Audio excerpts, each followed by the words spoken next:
All right, King Pill, how's it going? Hey, it's King Pill. Everything good, Cam. Thanks for having me back, man. It feels good. Hell yeah. Yeah, man, the last interview did really good, man. Out the gate, first interview, over 100,000 views. Hey, hell yeah, man. We had to go viral on their ass one time, man. You know we had to. I ain't come for nothing, man. Nah, I hear you, man. Man, you had a great story, great energy, man. You know, what's been going on since our last interview? Well, shit, since the last interview, I just kind of went home and just kind of watched it go viral and get shared all over TikTok and Instagram, just kind of like how I planned it was going to do. So I was just watching it grow and get the buzz out there and shit. I was kind of just chilling, focusing on my music, putting out more tapes, and then shit, I ended up getting a call from No Jumper and went and did a No Jumper interview that's currently going viral right now, too. You feel me? Man, that's what's up, man. You know what I'm saying? It really took off. Facts. Well, I just thought I would kind of start with some of the most recent stuff I've been seeing. And Aaron the plumber, you know what I'm saying? He's been going viral for a while now. But I see you kind of had some comments about him. Yeah, man, I just kind of seen some shit that he had did on the little interview. I'm sure just like everybody else has seen, where he was kind of like crying and shit, yeah, just kind of just making us look bad on the West Coast. You feel me? Doing all this crying and shit on the internet. You know what I'm saying? One minute you a pimp, the next minute you talking about she don't put that dirty in her. I don't know what to think about her, man. You feel me? I think the roids be getting to his head. You feel me? You're not supposed to drink and do steroids at the same time. You feel me? Or your ass, you gonna be crying, trying to fight. You gonna be like, emotional. You know what I'm saying? You gonna be real emotional, man. Really in your feelings.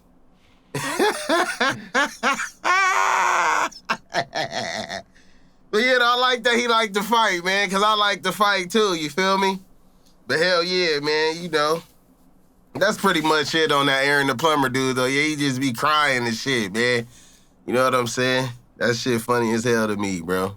That's funny. He's been going viral for a while, but this time he lost a fight and actually started crying when he lost?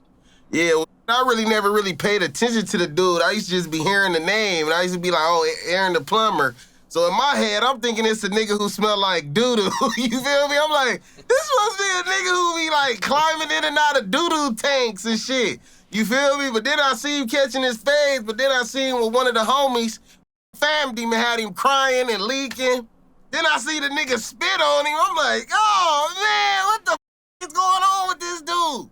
You know what I'm saying? I'm just like, man, yeah, some shit had happened where some whooped him, man, whooped him on camera.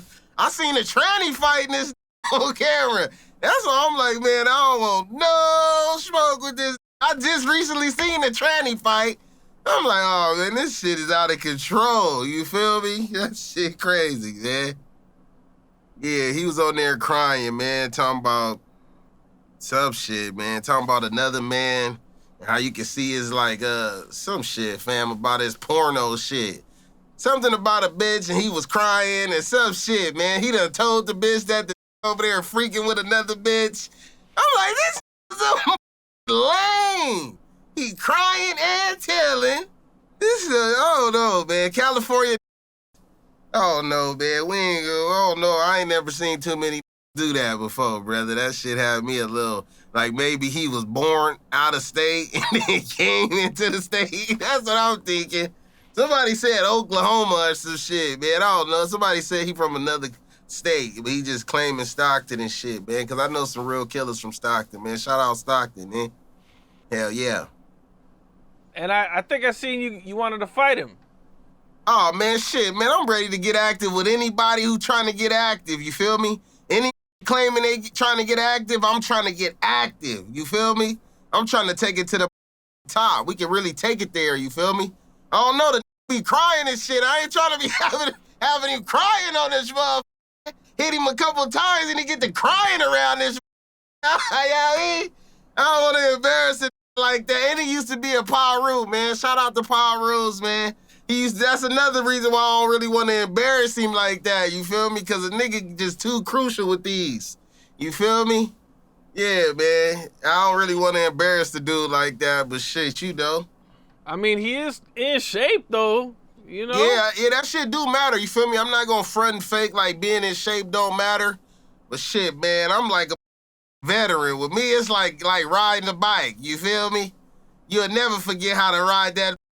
You dig what I'm talking about? I'm the bone crusher, the bully breaker, the jaw taker. You dig what I'm saying? I'm trying to tell you. Man, because underneath all this, it's a whole lot of shit. You feel me? It's a whole lot of shit under that fat. This fat meat is greasy. You dig what I'm saying? Yeah. People don't believe that fat meat is greasy. You dig? They don't believe it. I want to lay a demo down so bad, man. I really do. I ain't even lying to you, Cam. I really just want to show everybody, like, God damn. That's what a real prison fighter fight like. None of that stiff shit and all that. I like to get straight to it, man. I really used to try to compare myself to Mike Tyson, you feel me? And how he used to get in and get straight to it. Straight to it. We ain't finna be dancing around, playing around and all that. Nigga, I'm coming in. I wanna see how hard you hit, and I wanna see if your chin can take these. On me, bro, I'm trying to come in. I wanna feel the power. I want to feel it. I got a lot of stress built up, man. I be raising kids. You know how it be when you a single dad. Shut the up. Sit the fuck down. You need to go get your fade. Nigga, I'm stressed out. Niggas need a fade. Peace. Yeah, the parenting stress has to come out somewhere. Man, right, man. I'm about to start getting into this MMA gym, though, you feel me? I was really thinking about maybe relocating, getting closer to my manager. That way we can start hitting the UFC gym and shit, you feel me? But even if that don't happen, maybe I can hit some shit around me. But, yeah, man, my people's really like Florida anyway. I like Miami. I lived out there for a long time and shit. I got good peoples out there, man. All my Haitians and shit, my Puerto Ricans and Cubans. Salute everybody out there, man, for real. Hell now, yeah. you said he used to be a Pyru, like from Sacramento? Yeah, I don't really want to go too much into another business. That's what I heard. And that's what I heard, you feel me? And salute to the Pyrus, man. I heard he used to do his thing. And you know what I'm saying? And yeah, I really don't know too much, though. You know what I'm saying? I really don't know. I really did too much research into him. I probably watched like 2-3 videos and was fed up with the. I was fed up. I couldn't watch another one, man. I was fed up. And I was like, yeah, the work out a lot, but he looked like he drink a lot. You feel me? So you know what I mean? Them drinkers, they always try to fight, man. A drinker gonna get his ass whooped by a thinker. You dig what I'm saying? Yeah, I'm just keeping it real, man. Every time I see he looking like he drunk. He crying, he stumbling over his words, he mumbling, all kind of shit, man. You know what I'm saying? But we definitely could catch a fade, man. That's what I'm really into, you feel me? Yeah, he said he did a lot of time. And I don't know, bro. It was some shit that he had said that made a nigga feel like he was lying, though. I'm like, this talking about I did half a decade in the prison. I did 5 years in the prison. And I had the most fades. What prison was this? What prison was this? It's so many that be on these California prison yards. Nigga, I got to vouch for me. I have 15 fades in Old Folsom State Prison. Nigga, I got to be like, I was there. I seen it. From all kind of different races to different gangs. Everybody a vouch for that. You feel me? Between 2009, and 2012, nigga, I was raised in hell. Fresh from juvenile hall, off the wall like bands. You dig what I'm saying, man? I'm just trying to figure out where the this was at, where he talking about he had more fades than gangbangers. Nigga, you had more fades than gangbangers on the yard. You wasn't gangbanging on the yard. Oh, the shit don't make sense to me, fam. That's once I seen that, I was fed up. I'm like, I'm sick of this. And turn him off. He's lying with a lot of followers. Yeah. Nigga lying his ass off. Aaron the shitty plumber. Shit crawled out a septic tank. Lying like a stinking ass, what? Ah, shit. God damn. You mentioned running to a dude who was rolling it up. How often did you see something like that? Like, what would cause somebody to have to roll it up? Shit, drug debts. Mainly it'd be mostly like drug debts. Nigga buying a lot of drugs that he can't afford. And then when it's all said and done, it's kind of left on the homies that you ride with. If your peoples can't afford to pay your drug debt. And you know, motherfuckers, if you a drug addict and you think you kind of tough, you know what I'm saying? And then you might be buying it from another race. And the other race might not seem like they kind of tough.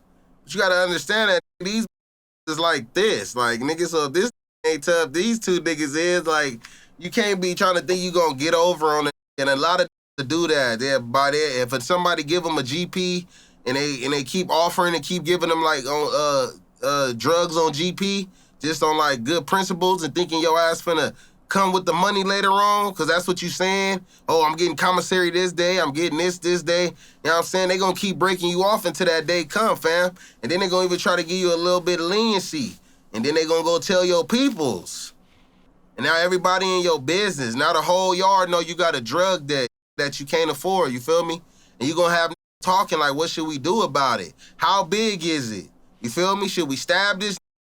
Or should we like, cause you might, bro, if you done took some shit that can't nobody pay, like you done did a phone or you done did something that cost a lot of money, bro, and can't nobody pay for that shit, the other races might be like, you gotta get him out of here. Like, y'all gotta get him out of here, bro. Y'all gotta poke him up, like, it kind of be like a big old, it'll be like a big old court. Like, you gotta go to court. Hell yeah, bro. A lot of roll it up from drug debts. You gonna roll it up if you like turning down the fight.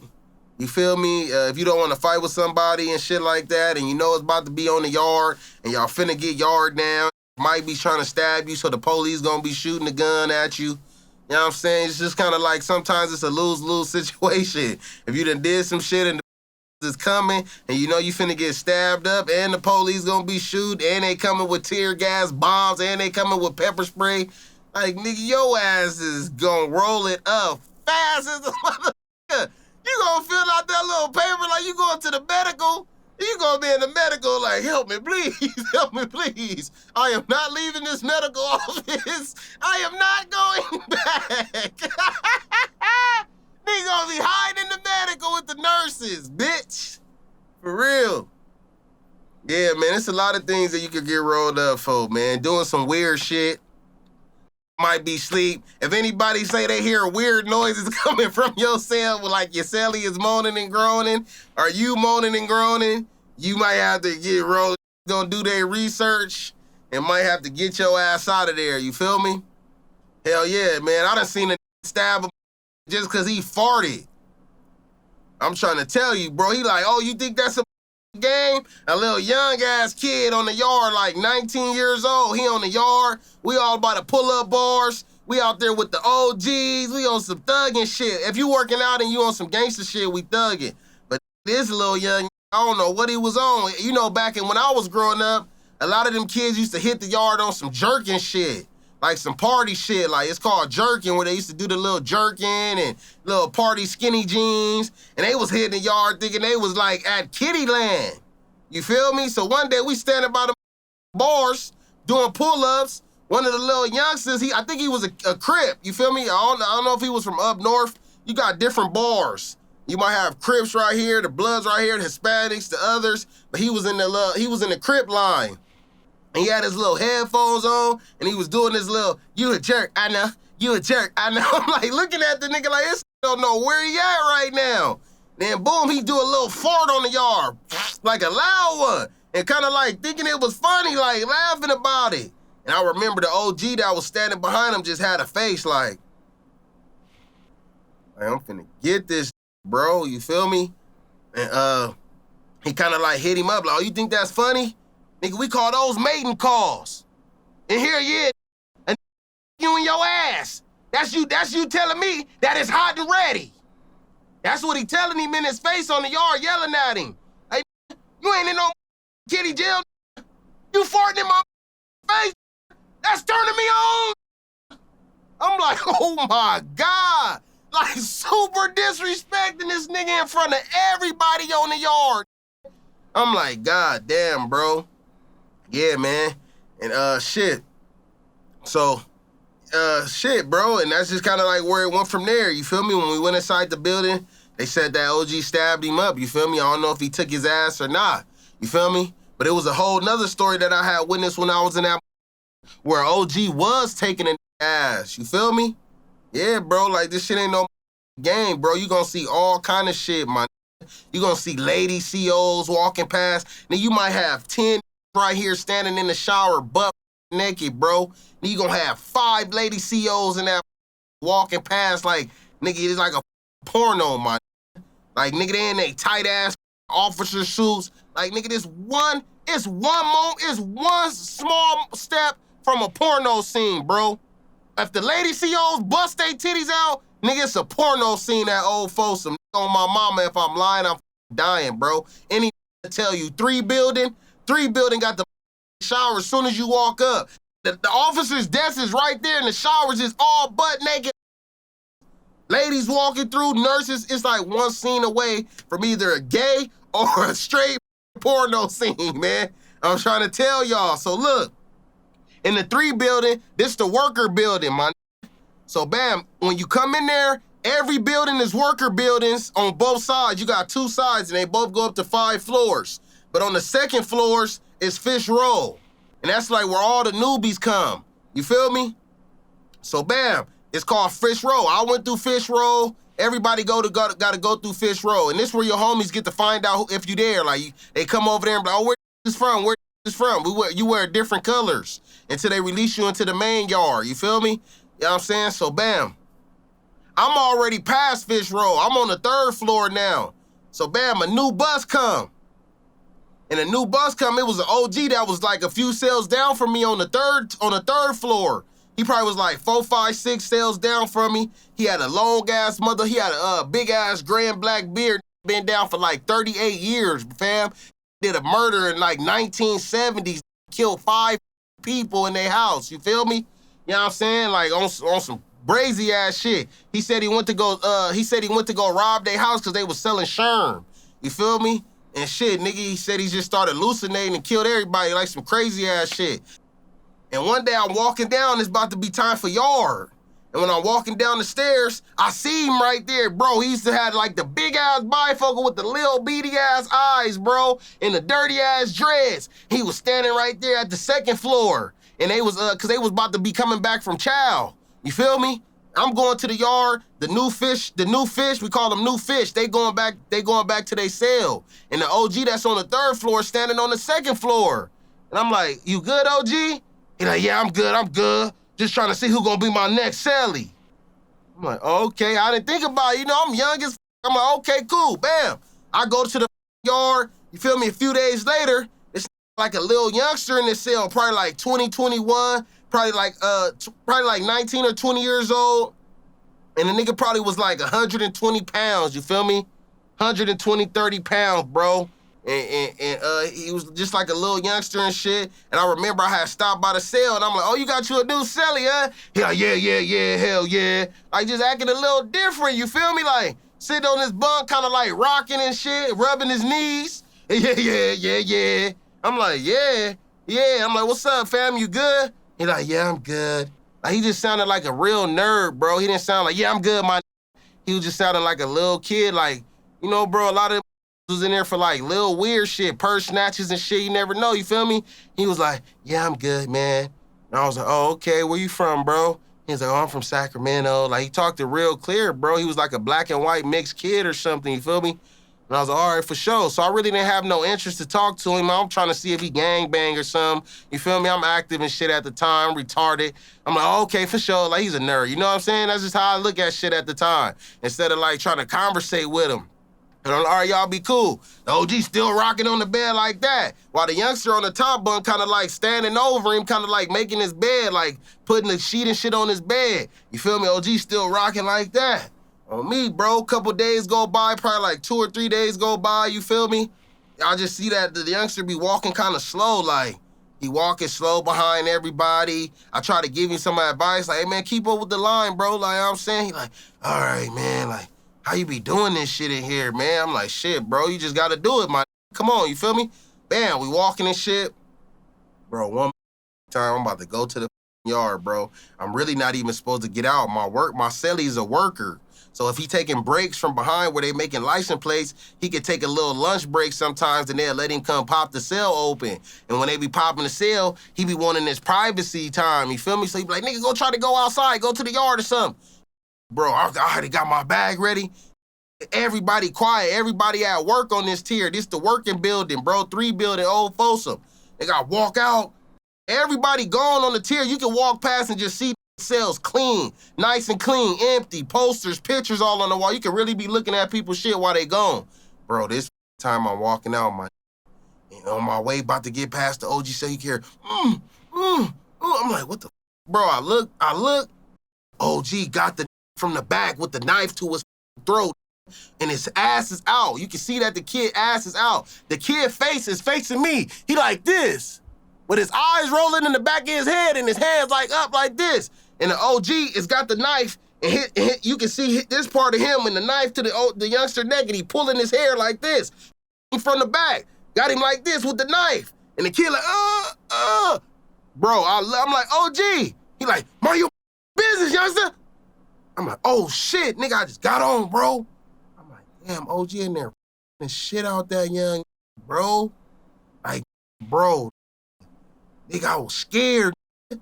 I'm at the stairs like, damn, bro, like, what the should a nigga do? I go to the yard, I tell the homies, like, bro, nigga, OG had a knife to the young, bro. OG with the bifocals, my in there and shit out this young, bro. Bro, after the yard, we hear their alarm. I'm like, what the? The alarm don't stay on too long, and they normally wrap shit up. The shit stayed on probably like 10, 20 minutes. They let us up, told everybody go back to their building. Bro, I'm going back to my building, the OG with the bifocals, arrested, sitting down in the chair like this, blood all over his shirt, blood all over his bifocals, all over his face, bro. And I'm like, what the? They got him, nigga, and the police say, you just a sick. You want to come onto the main line and kill him again? You just did 10 years in the SHU program. He said, I can't help it. You know how I feel to slice a nigga throat, and while he dying, you busting a nut? I'm like, what the, bro? Walk up the stairs, go back to my cell, pull the blood in the cell, bro. Blood all over they cell, bro. All over the walls. I'm talking about handprints of blood clots on the floor. And I just know like water was clots, like the was in there dying, bro. This said, do you know how I feel to slice his throat, and while he dying, you busting a nut in his ass? That's what I heard the say, fam. And that shit used to just haunt. I used to be like, God damn, bro. These young in here, you don't know who you be going in a cell with, bro. On me, that's when I was just like, I ain't getting no cellies. I'm staying single cell. I still had years to do, fam. And that was a tragic murder scene. Like, I'm the only who probably seen him last before he died. On me, bro, because I didn't see no blood. It was just like he had the knife to his throat. It wasn't no blood nowhere, fam. On me, maybe he just you until he bought the nut, nigga. I don't know what the he had going on, bro. Known killer, bro. Kill all the whole family, then be in jail, niggas in their ass killing them. Shit crazy, fam. That's gotta be one of the most craziest stories I think I've ever heard from prison. That's up there. Man, that's wild. Yeah, I don't know what the was going on, fam. You feel me? Yeah, I was just thinking about that the other day. Shit, the most, you know what I'm saying? I was supposed to say that shit, but I actually forgot to say that shit when I had went on No Jumper. I had got so turned up in that. I forgot to mention that shit because I be wanting to let these kids know, like, this shit ain't no joke, fam. Like anything can happen to you in that, bro. You going into the concrete jungle. It's who ain't seen no bitches in 40 years. Like, nigga, this ain't no joke. I know a lot of gotta see it to believe it, but if you could take it from me, fam, like, nigga, y'all don't want to see that shit. Sometimes you could go to a jail and it could be breezy, piece of cake, but there's other spots, there's other sides to that shit that's not ready for you, feel me? For real. Damn. Yeah, man. For sure. Okay. Well, I'm going to switch back to some of the more current stuff, man. I seen you posting about, man. You and Rockstar kind of had a little back and forth. Yeah, we kind of had a little back and forth. It really wasn't nothing major, though. Feel me? Seen me on No Jumper. He wanted me to, I'm sure he seen me on the Cam Capone. He wanted me to come in there and do some shit on the clubhouse, you feel me? But you know, one thing about me, bro, I'm like big on respect. So like, when you know what I'm saying? I don't really care if you a blood or a crip or whatever the case may be. It's just like, if you a crip, like, don't jump in my inbox. Like, nigga, if the word is put F-U-C-K. You ain't gotta be trying to put the 2 C's and all this extra shit when you talking to me, you feel me? Because I kind of take that as a sign of disrespect. You know, I was raised in prison around OGs. You feel me? So any kind of like weird shit that like catch my attention, if it come off like, it's like little shit to me come off as disrespectful. You know what I'm saying? And I believe if a trying to handle business, need to be respectful as possible. I ain't saying like a need to respect me, but like, yo, hey, bro, like, you want to hop on this live? And, you know what I'm saying? And then I just respond as far as like, yo, holla at my manager, my. And then it say some other little kind of little slick shit like, oh, I thought this was real. Because a nigga say, I say, holla at my manager. You say, oh, I thought this was real. Like, yeah, what does that mean, bro?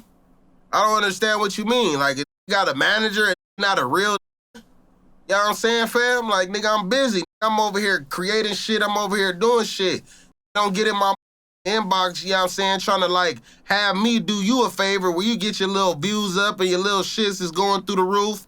Don't try to do that and then try to, like, make it seem like it ain't real because a nigga say contact his manager. I ain't say yeah, I ain't say no. And you saying some bullshit like trying to press a nigga button, you feel me? So at the end of the day, I just said, go interview Black Sam. You know what I'm saying? I thought got chased off. I thought I seen getting pushed to their car. I thought I seen a whole lot of shit. I need to go get bracket for bro and come back. Then we probably could do the interview. Tell him I said that. Go get bracket and then come back. I might do the interview. You feel me? Talking all that high-powered shit. Sam just slapped you at the Marathon Burger. I'ma slap you at the taco stand. You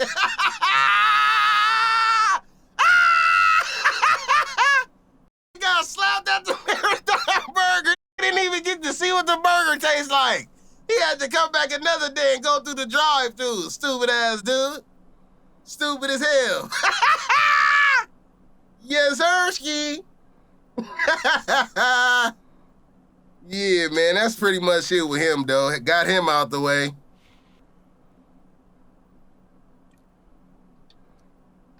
He ain't no. When we did our last interview, a little clip went viral where you talk about, you were like, yeah, my homie showed me some skills or, you know, taught me something real, something like that. And you was like, yeah, he taught me how to cook crack. Yeah. And you know, that little part went viral, man. I was gonna ask you, man, you know, what's like your craziest crackhead story that you've seen? Okay. I ain't gonna put no names on this because this is with one of my homies. So I had went to my hood park and I was up. I'm broke as a right? I got $25 to my name, you feel me? Or some shit like that. I probably had like 50 or something. The homie used to sit out there all day. This years ago, been past that. Crack rocks don't sell and shit no more, you feel me? I don't know, maybe certain different cities, but pretty much like on crystal meth and shit now. So back then, bro, I went with my 25. I had a homie who used to sit out on the park all day. He have his little rocks. You feel me? Sometimes me and he, we was like the same age, you feel me? Shout out my J-boy, I'm gonna say that, that's it. Me and my we used to go down to Holden shit, and we used to do this thing where if we got crack rocks, we would both try to like act like we homeless too.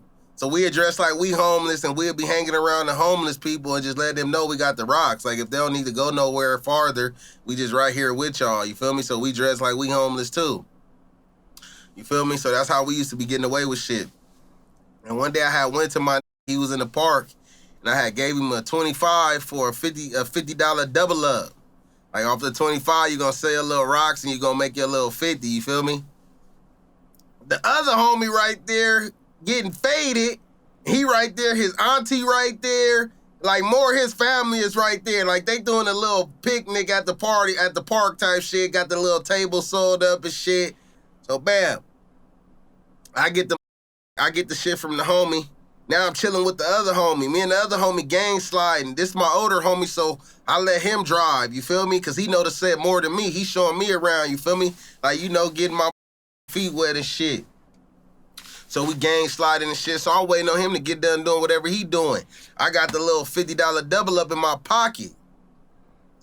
The other homie that I really don't know that good, you feel me? Like I'm seeing him a few times, but you know, I got a whip, and the homie that I live with in the hood, we stay driving around. We doing shit, you feel me? So Blood walk up to me like, hey nigga, you wanna make 40? The homie I don't really know that good. I ain't gonna say his name, you feel me? But the walk up like, you wanna make 40 off that little wool? I'm like, yeah, for sure. He like, all right, bet, give it to me. So I give it to him.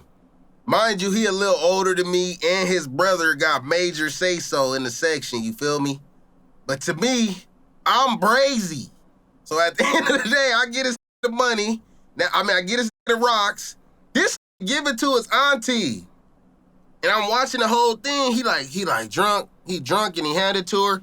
She like, oh, for me? Oh, thank you, baby. Like, it's all good. Like, thank you, bam. She at the park now, hitting her little shit, hitting her little pie. I'm like, okay, she getting faded. It's all good. I'm finna get my money in a minute. I'm good. Feel me? But I have my little $40. Time waiting. Now the homie that be driving, he like, blood, you ready to go? I'm like, nah, nigga, I'm waiting on my chili. He like, what money? I'm like, I gave the homie the little rock to give to his auntie, say he gonna give me the 40. He like, blood, why did you give that your rocks, my nigga? That nigga is not about to get no money, my that probably owe her. I'm like, you lying, bro. So I'm like, what up, my you like, what's up with the money? I tell the homie that's faded.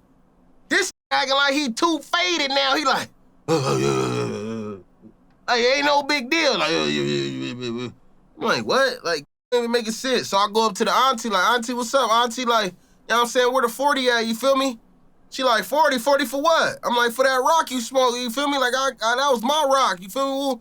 She like, oh, my nephew gave me that. He said that was for some money he owed me. I'm like, what? So I go up to the homie, like, nigga, what's up, bro? Where that 40 at? Woo.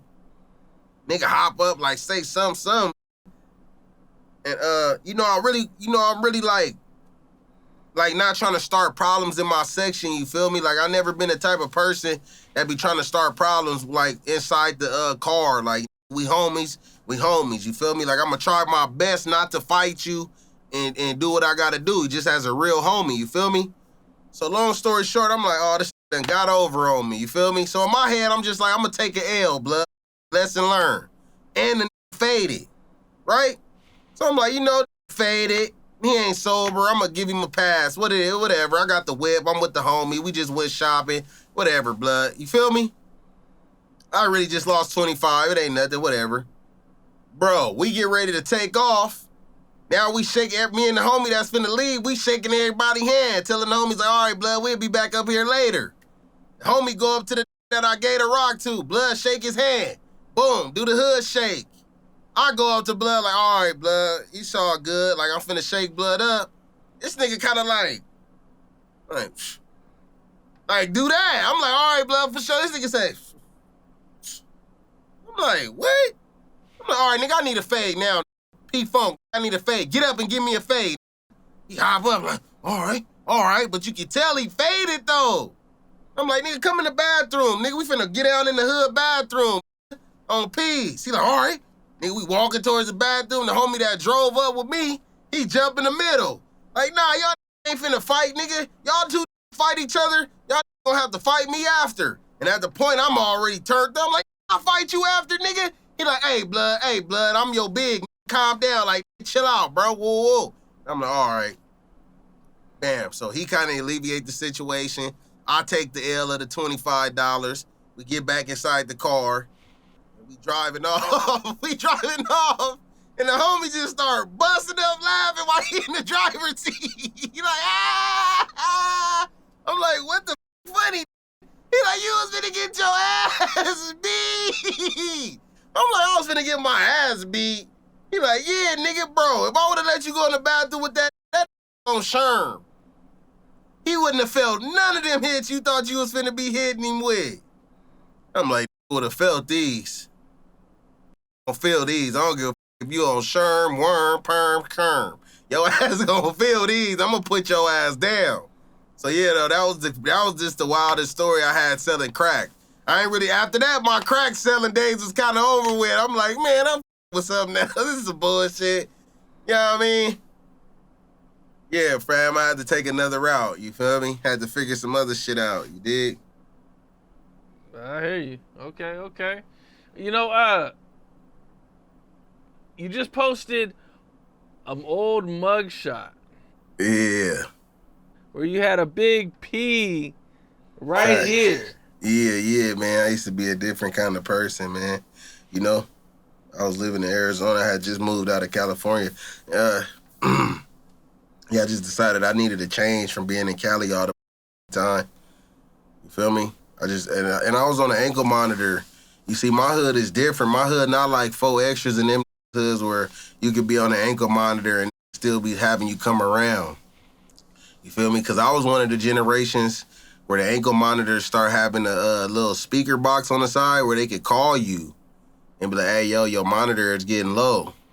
So when my homies and that shit started coming out, when we seen that, we had rules like, you can't hang out with one of them on your ankle. Nigga, we don't know if that motherfucker taping us, know exactly where you at.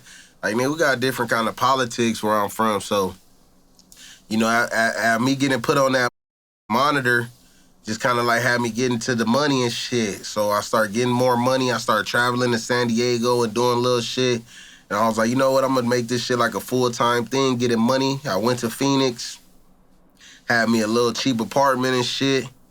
You feel me? Off of Peoria Ave and shit over there, man. I was doing my little shits, making some money and shit. I was with that, it was a strip club out there named Centerfolds.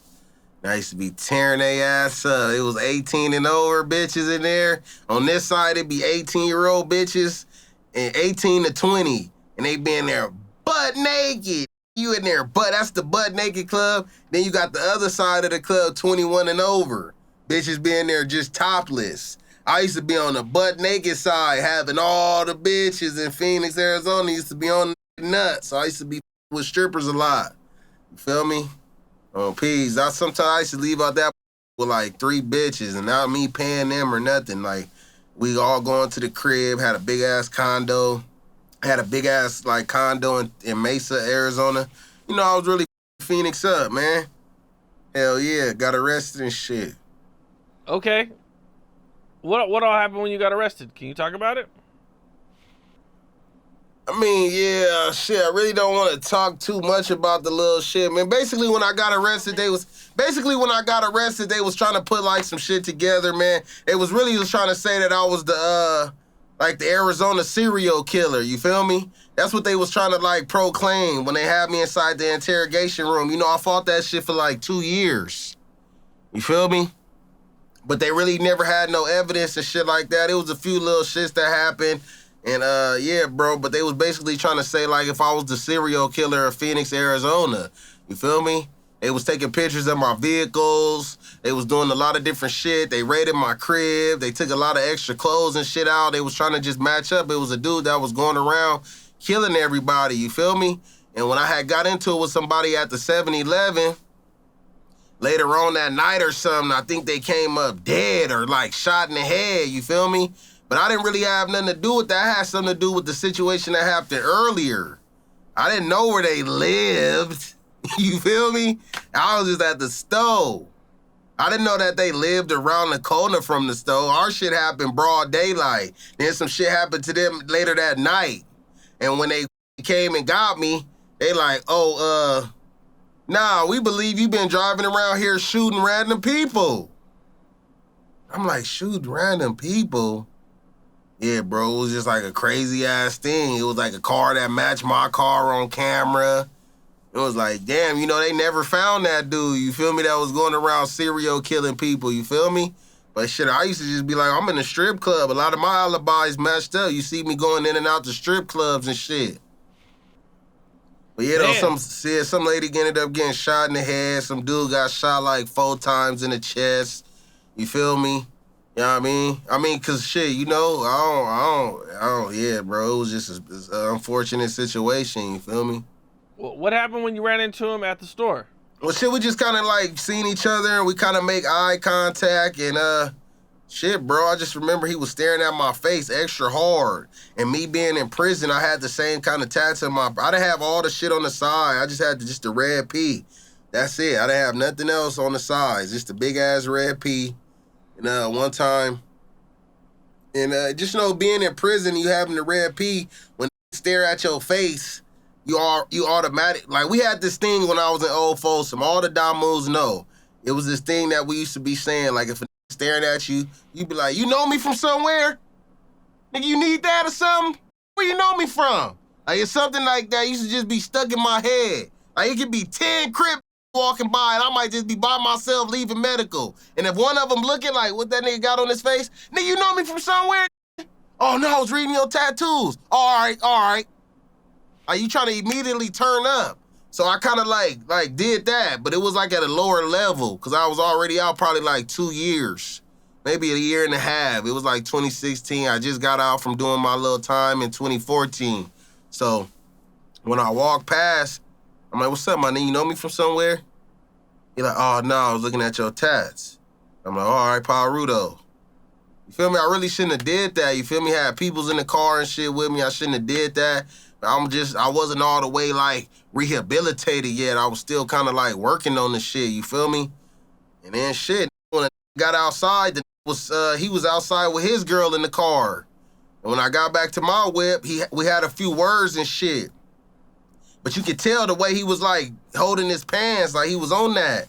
And I'm like, yeah.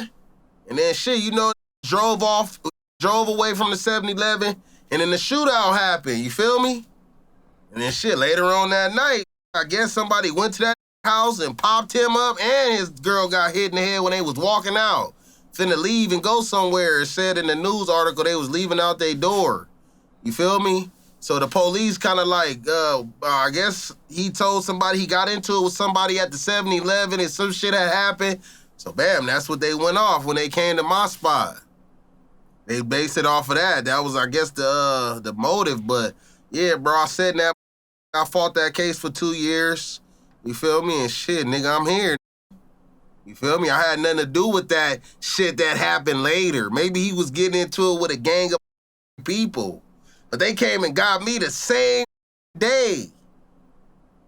Yeah, fam, that shit was crazy. I didn't even know they knew where it lived at. But I guess my license plate was registered to the crib. But when they got to my crib, I'm a felon, nigga. I didn't have no firearm. I ain't have none of that shit. Damn, man, that's some up luck, man. To be into it with a dude who maybe he got killed by the serial killer. That's crazy, man. Wow. Yeah, shit, I don't even know if them people died, though. I don't think they died, you feel me? Oh, okay, but somebody was just going wild, though. Yeah, it was a serial killer going out, but that specific situation where the peoples got shot up that night, I don't think they died, you feel me? The last time I had read, they was just in serious condition. I don't know if they ever made it out of that. You know, I was going through all the trials and tribulations about that shit, you feel me? And that's where I kind of just, like, really had a waking up, like, damn, bro, like, I'm out of the state. Like, it ain't really nobody looking out for it, man. I was just riding Mercedes. Like, nigga got to pay a lot of money to bail out whenever it took a while for me to bail out, bro. I was in that like 6 to 8 months before I could afford to bail. You feel me? And that shit just kind of showed me, like, damn, bro, you don't really got nobody who really love you, my nigga. Like, you don't really got nobody who with you, my nigga. You don't got nobody, like, nigga, I don't even know who will carry my casket if I die right now. Like, you feel me?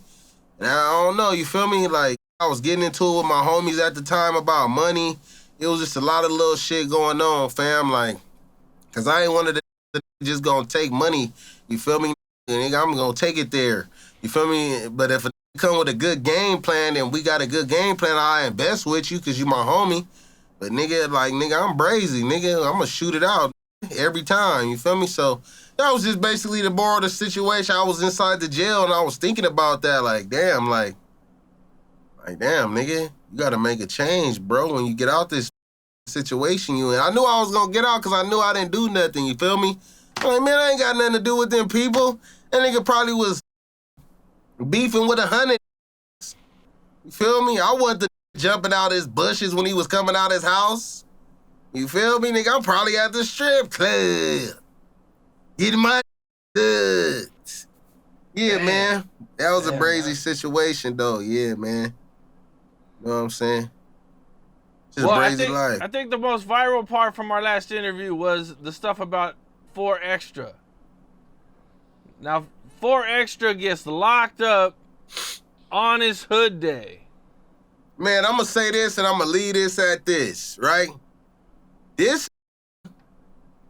if he want to get out and we got to get into some kind of fight or whatever the case may be, whatever the gonna happen between me and him and our little situation, he's definitely gonna need to get tested first.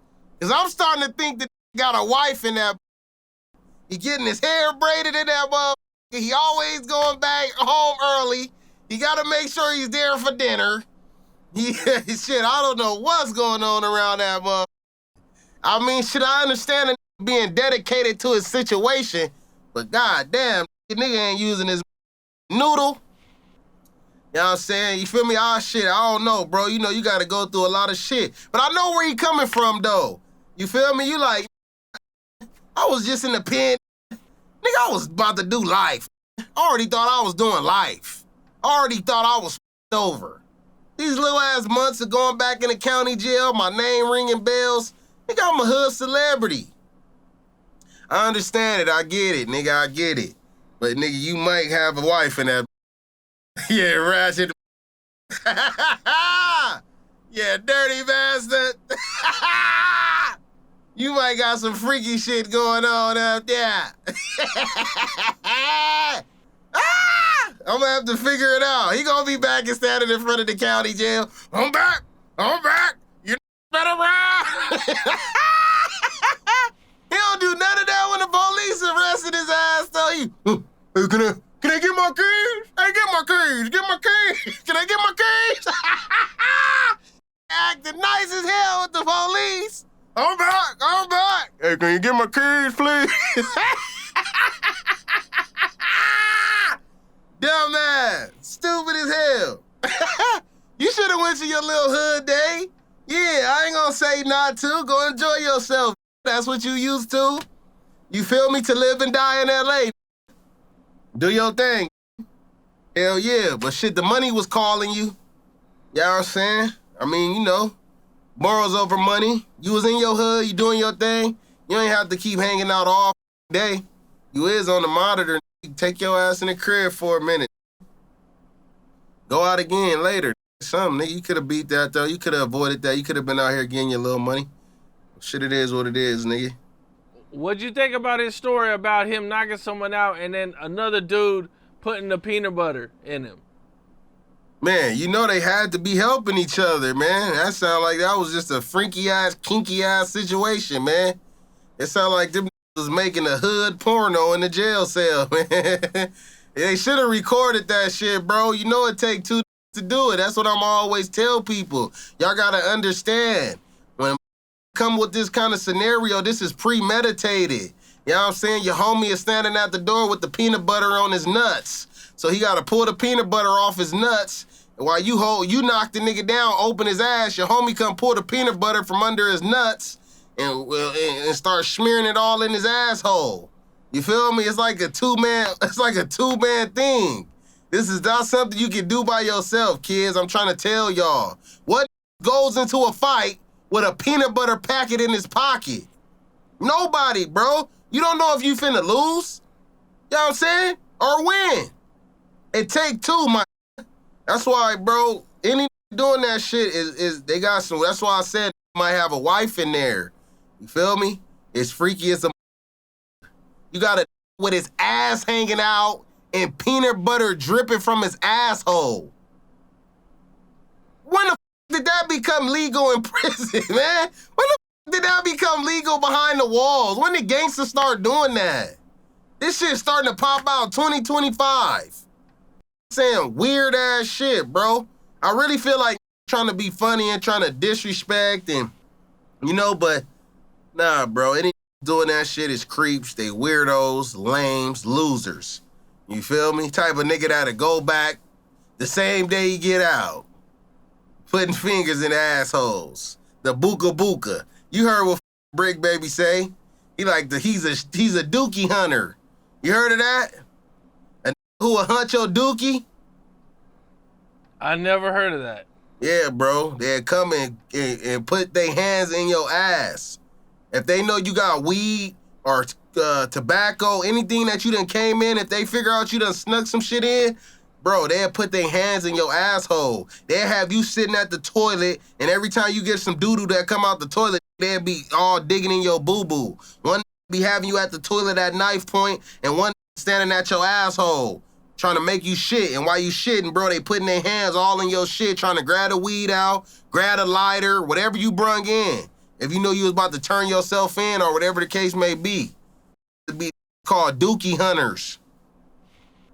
Yeah, bro. And if your ass acting constipated, they gonna put their hand inside your asshole. Yeah, you gonna be in there getting fisted. You know what I'm saying? All them who be like, yeah, I'm finna turn myself in. I'm gonna take this much so I can be making money. Soon as I hear that you in there selling, you got weed. What? They finna be inside your asshole. They dookie hunting. Yeah. I think Brick Baby invented some shit like that. I think he was one of the first to dookie hunt. He talked about it before. All races do it, though. I ain't gonna lie to you, man. But you know, with the Hispanic races, you already gotta be giving them your shit. You feel me? Like literally, whatever come out your ass, you gotta give them your shit. You gotta pay a large portion to the Rockstar. You feel me? You gotta pull it out that ass and give it up. Are they coming for it? With all the current state of the streets and everything going on, there's been a big RICO that came down.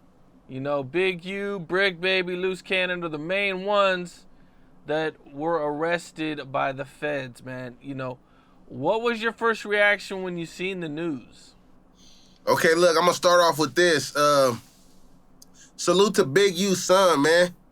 Did that thing with the football, doing your thing, man. Continue to do your thing, man, and continue to have good energy. Continue to stay inspired, man. Shit, man, I wish I was in your shoes, you feel me? And shit, what I was thinking about that situation is, bro, now that I'm really, getting into it and I'm seeing how all these people was talking, I'm like, bro, it was like, come on, fam. It was only a matter of time. It's so many different videos of different individuals just popping it like, yo, yeah, this was paying me. Yeah, this and he was paying me. Then you got another like, oh, yeah, keep popping it. We gonna come take it. Yeah, that's why you paying. You paying to be around. Nigga, it's just pretty much a lot of on these podcasts just talking too much. And I ain't gonna lie, man. It was a few episodes of No Jumper that I had seen where I had seen Loose Cannon was talking. I was like, damn, that nigga talking too much. Hold on. What the This just said Big U called me before Nipsey Hussle passed away. I don't know if this is trying to go viral or but whatever the situation is, I just felt like that didn't need to come out, man. You know what I'm saying? You implicated, knew that he was about to get peeled. It just sound weird, bro. It was just a lot of shit that I just was hearing on these podcasts. I was like, damn, that's where we heading to right now. Shit getting a little weird, you feel me? Shit getting a little frisky, a little strange. Just popping it too much, but that's just how it is, bro. That's in any situation. Get somebody a platform, somebody that's not really used to this kind of shit, and they just get to popping it, you feel me? You know what I'm saying? Don't let them be faded. Don't let them be in this faded. Now they really just going overboard. Then you got to think everybody want to be the toughest in the world.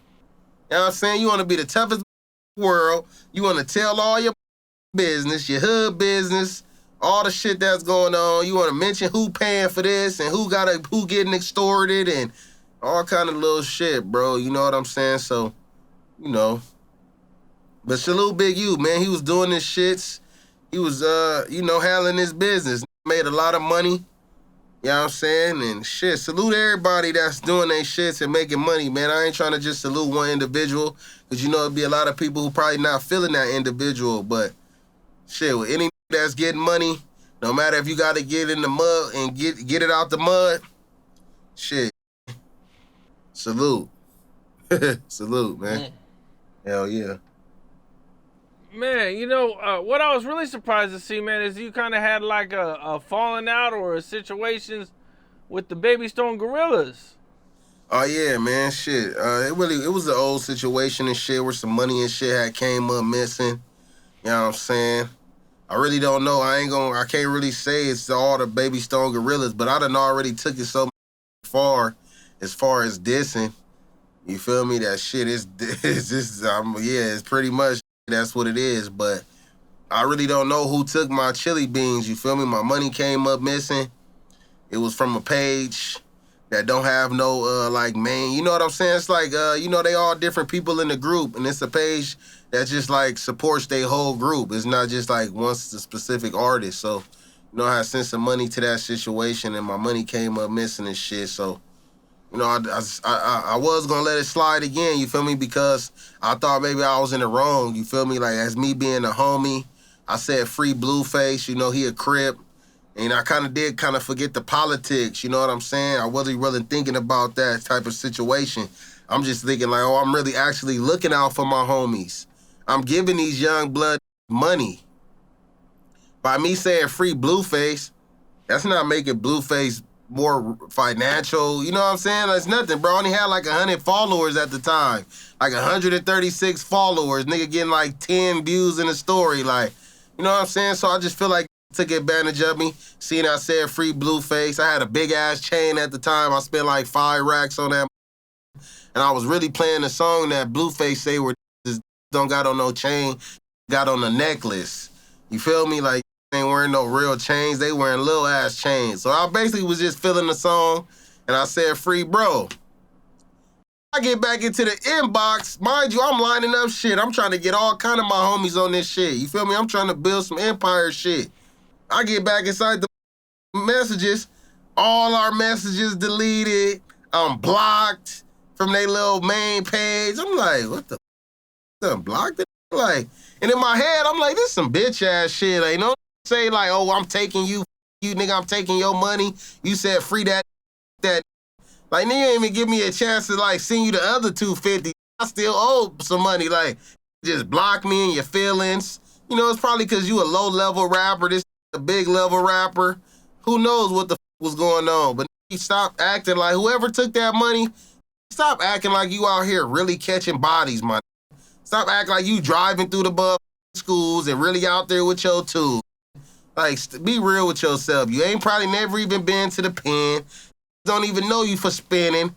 Stop pretending, man. I tried to let get a pass. I'm like, I ain't gonna crash out. Nigga, I'm way on the other side of the world. I was living in Puerto Rico at the time, trying to make a way for myself. So I'm like, I'm gonna leave it alone. I'll get some more money. I'll get another rapper, whatever. Man, a couple days go by, I see them doing a video with Big Sad.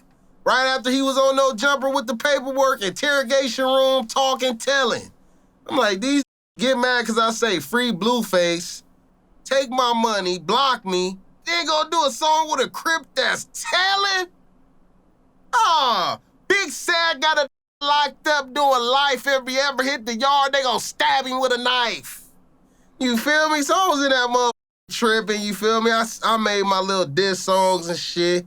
Start going at them hard. Now I'm viral. Nigga, I'm all over the internet. You know what time it is. Nigga, I knew this was gonna happen. I knew I was gonna get a day to be able to call these out. And that's how I used to stay motivated. Yeah, I gotta keep going.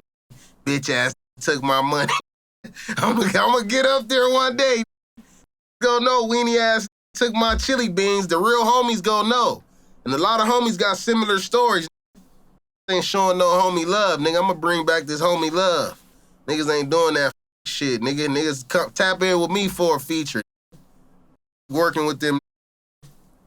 You know, now that you're kind of getting popular, people are knowing who you are, you're becoming famous. Like, what's like the wildest thing you've seen about yourself on the internet? Oh, shit, that I haven't been to my hood in 16 years. What else? That I went to prison for the child support debts. I don't fucking know, man. People be saying all kind of shit, man. That I'm lying about my stories and shit like that. You feel me? Who said you haven't been to your hood? Oh, man, that was just some little shit that was floating around the internet, man. You know how it be, man. You know how it is. But shit, everybody entitled to their own opinion, you feel me? It is what it is, man. We ain't gonna really go too deep into that situation, you feel me? Because that's really like some in-house shit. But yeah, though, it was just hearing that it ain't been to his hood in 16 years. And you know, I have been gone for a little minute, you feel me? You know what I'm saying? Getting my life together, getting my mental together, and just trying to make sure that I'm there for my kids. But you know, a lot of when they disappear from their area, they just disappear cold turkey. They just wake up one day and they be gone, nigga. They don't stay in contact with nigga, but shit, I ain't heard from that nigga in years, or I wasn't that kind of situation, nigga. I went to my hood when it was a gang of homies outside, like, hey, blood, you know, I got 2 strikes. You know what I'm saying, nigga? I'm tired of going to the pen, blood. I'm finna be going out of state. I'm finna be trying to get money in different states. Ooh. Like, nigga, just, you know, explain myself, which most don't do, like, just disappear. So I just explain myself. I just did that just to really give, like, the opportunity to be like, blood, what you mean you leaving? Like, nigga, you getting put off then? Like, you want to get put off? You feel me? That's really why I did it like that, just in case you wanted to tell me something like that. So I was just like, you know, but wasn't saying that. They like, all right, for sure, homie, nigga, you don't stay in touch. Woo. But you know, as time go on, bro, you know, start to feel different ways. They might see you on Instagram looking like you living your best life, my nigga. Like, people don't really know how to separate reality from virtual reality. They watching it through his phone. And what nigga don't make it look as best as possible? Even these bitches, they put makeup on, they making it look like they having it, and how you get them in person, they ugly as a... You feel me? But you know, it done been times where I'd have had money, I'd have maybe had 10,000, and it looked like I had 100,000 from what a nigga was doing. So, you know, over the times, you know, shit start to happen, start to have different feelings. You feel me? So once I started going viral, I started making all these songs. When I was in Puerto Rico, I probably was at like 30, 40 songs. And shit, I had made my song called Slide First. I named it Pomona 456 / Slide First.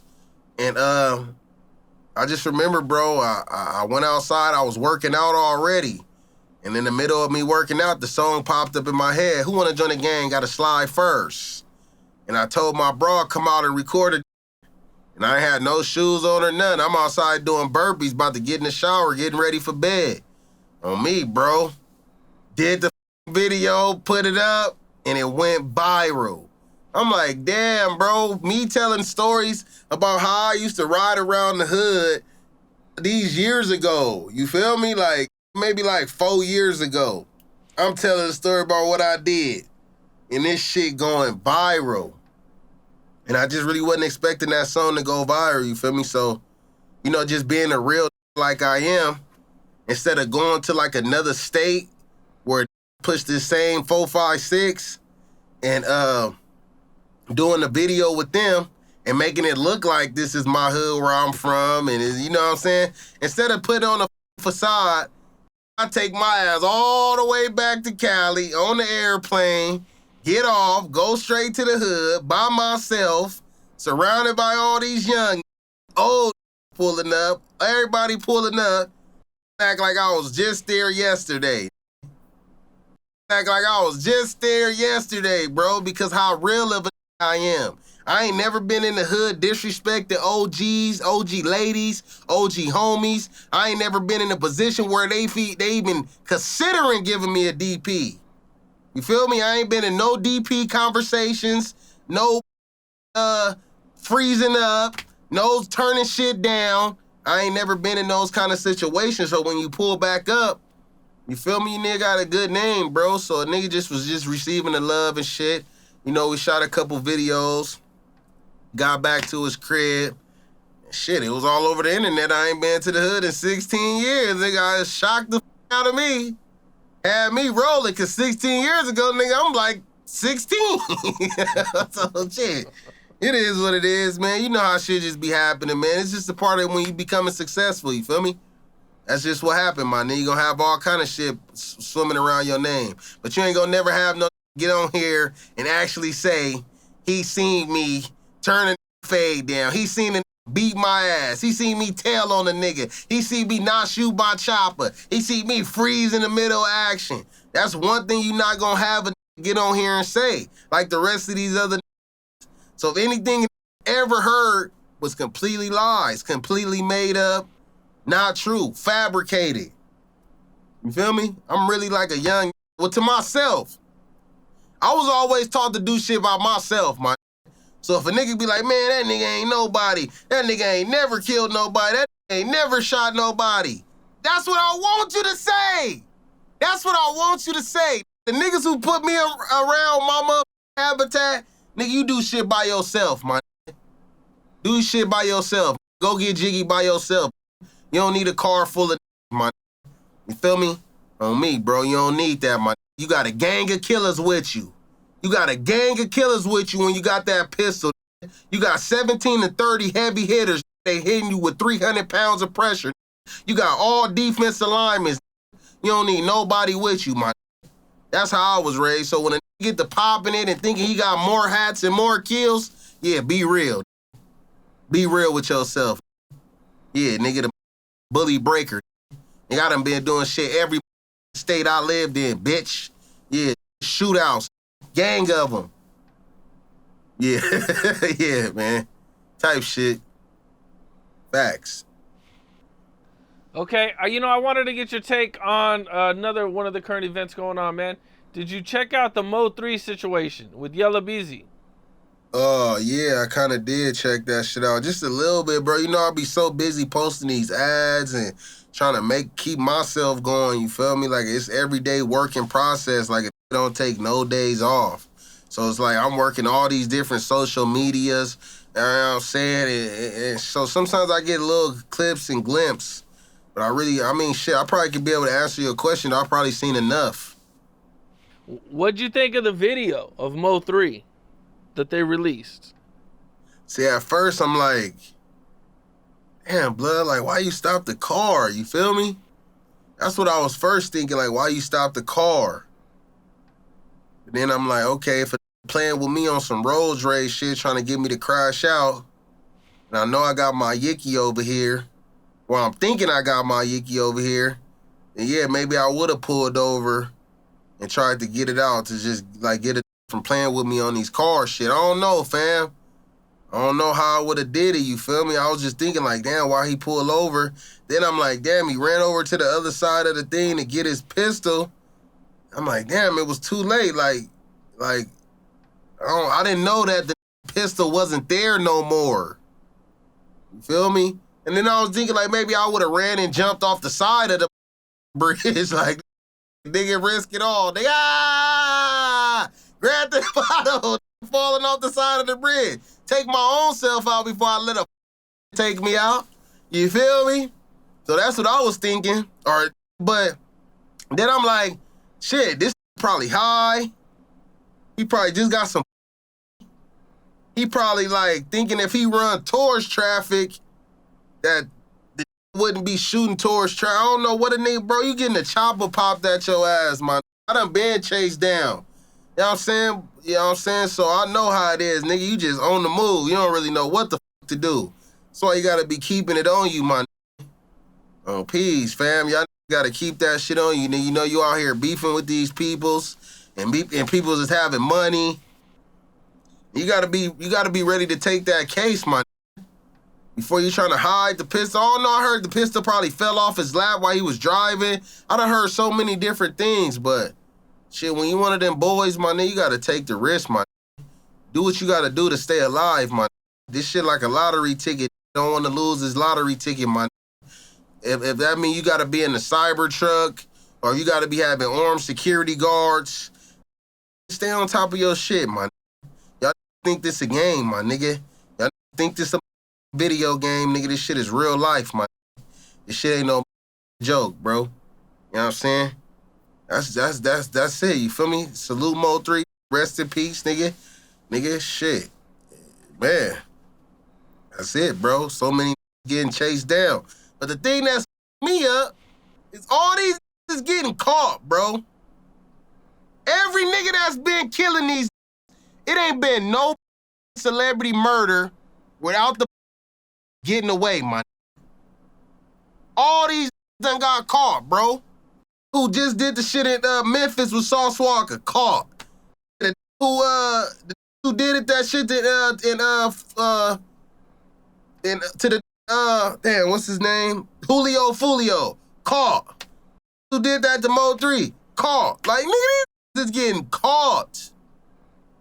Like, is getting caught, bro. Y'all is getting caught. I don't know what the f y'all think y'all just want to join the gang, gotta slide first. Your ass got caught. You might die first. You getting caught. Y'all is getting caught. That's crazy. Yeah, you got Pop Smoke, Duck. Getting caught, bro. Young Dolph out of Memphis. Man, Slim 400. Man, everybody getting caught, man. Rest in peace, Blend 400, man. For real. Rest in peace to all the great who hopped up every day and made a way for themselves, nigga. Don't mean. Rest in peace to y'all, man. And if you watching this, you making a way for yourself, even talking to my motherfucking self, protect yourself. Oh, peace. You rather go to jail than go to hell, man. And I'm gonna tell y'all the truth. I seen hell before. Hell is just like jail, and it's worse. It ain't no toilets. It ain't no food being brung to you. You separated from the ladies. Everybody butt naked. It's in there huge. 400, 500 pounds, 7 feet tall. I'm talking about gonna you in your ass, my. It's over here when they take a shit. Then you gotta wait till another take a shit so you can eat. You gonna be watching eat doo-doo. You gonna be watching niggas throw up. Nigga gonna be watching eating throw up and doo-doo off the floor. Yeah, this shit ain't no game. Jail and hell is a similar place, my. Hell is it on steroids. Why you think when you go inside the courtroom, the lady is blindfolded, my, with a Libra scale? Nigga, that outweigh your good deeds versus your bad deeds, my. This shit is all spiritual. Every judge come in with a black robe on, my. They'll give your ass 159 years. Why is it so many years when you're not gonna live that long? Because your soul is gonna continue to do your time, my. Your ass in there, bro. This shit is a spiritual thing, man. They'll bury you behind the prison standing up, man. This shit ain't no game. I think this shit a game, man. Jail and hell is the same thing, man. You gonna be separated from the bitches. They're not bringing no food. Nigga, you gonna either be in there in the ass, eating doo-doo, eating people. Nigga, this some cannibalism shit. It's like one of the biggest jail tanks you ever fucking seen in your life, man. You can see the bitches 50 feet away in their own jail, banging, they butt naked, banging on the glass. Help! Like saying help, nigga, you can't hear them. You can just see that it's bad bitches, ugly bitches, all butt naked in that saying help, help, help. Everybody in that looking like help. On the floor, nigga, they ribs is showing. On the floor dying. It might be somebody eating their ass while they dying. It's somebody right here taking a shit, and there's 2, 3 behind him eating the doodle when it's coming out. Yeah, bro, this is some shit. I had a dream and was in there, bro. Shit ain't no joke, man. I done been shot. And when I was about to die, nigga, I had to take my shirt off and save my life. But right before I died, nigga, I seen an 8-foot tall shadow, man. When I had a hoodie on, blood. The Grim Reaper is real, man. Red homies, man. You can look this shit up, nigga. This shit been talked about since the 15th fucking century, my nigga. That's half human, half beast, strongest nigga gonna take you to the afterlife. Yeah, niggas better tighten up, bro. All you little niggas thinking y'all ride and slide and wanna join the gang gotta slide first. Yeah, nigga. Yeah, better tighten up. Yeah, your ass gonna get caught, or nigga, your ass gonna go to hell or jail. On me, but for the who out here doing shit, I'd rather you go to jail than go to hell. On peace. Cause once you go to hell, it ain't no way out. On me. Shit ain't no joke, fams. On peace. Think this shit a joke. This shit ain't no joke, nigga. You leave from this, you go somewhere else. Yeah. You go somewhere else. You gonna be judged by your Libra scale. Did you do more good while you was here? Or was you on some bullshit? And that's gonna verify where you going, nigga. It's the same shit, bro. These in the courtroom is using the same shit God do. They trying to be like lower level versions of gods on this earth, man. Why you think the judge used to do what he want to do? He might hit some cocaine before he come in the courtroom. 350 years! Might be doing heroin in the back. 200 years. Nigga, them niggas is thinking they God. Them niggas is gods. Nigga, they control your life, man. Y'all better tighten up, fool. Hell yeah. Sure. Man, that's pretty wild, man. Okay, so you mentioned being a prison fighter. Yeah, hell yeah. And having 15 fades. 15 fades. And within a 3-year span? About 4 years span. I had caught an extra charge. I did like 3 years, 9 months on that term. You feel me? Yeah. Okay.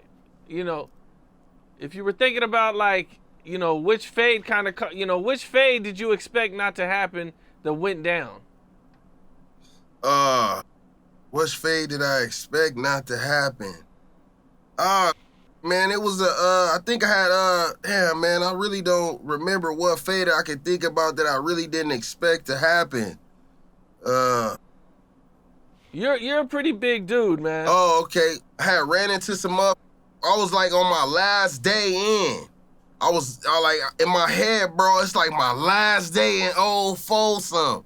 Bro, I just been in juvenile hall, fighting 18 years, finally got it down to the 4 years. It was really supposed to be 3 years, 80%. Like I said, I caught an extra charge, you feel me? I had to break a jaw in there.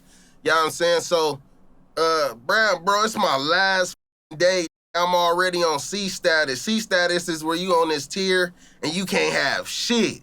You can't have no phone, you can't have no TV, you can't have no radio. You really on your last straw.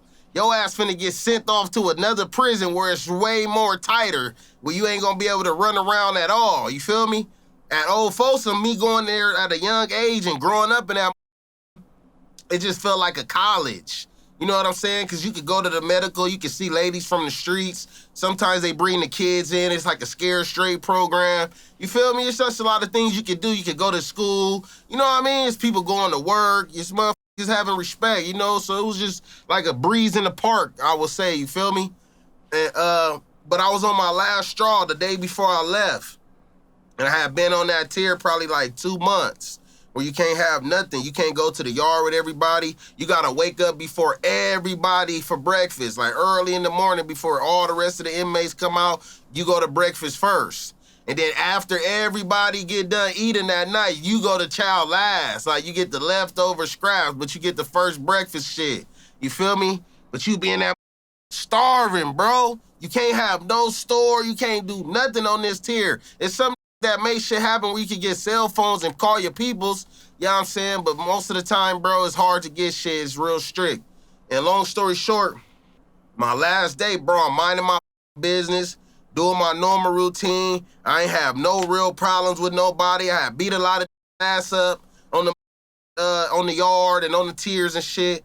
But I'm like, damn, in my head, I'm daydreaming at this point. Like, I'm pretty much like a zombie at that. I'm walking, but not even thinking about this. I'm like, damn, I'm finna see my family. Like, this shit crazy. I made it out this, bro. You feel me? And shit, bro, we coming back from that chow. After everybody ate and shit, and it's dark outside, and we coming back to the tier, and I'm minding my business, and I'm walking past. See, in the first rows, it was like 6 Crips. Because it was like 3 sales that had all Crips in it. One dude from East Coast, and I forgot where Selly. I think Selly was from Stockton. And then you had the 2 Compton Crips. They were Sellies.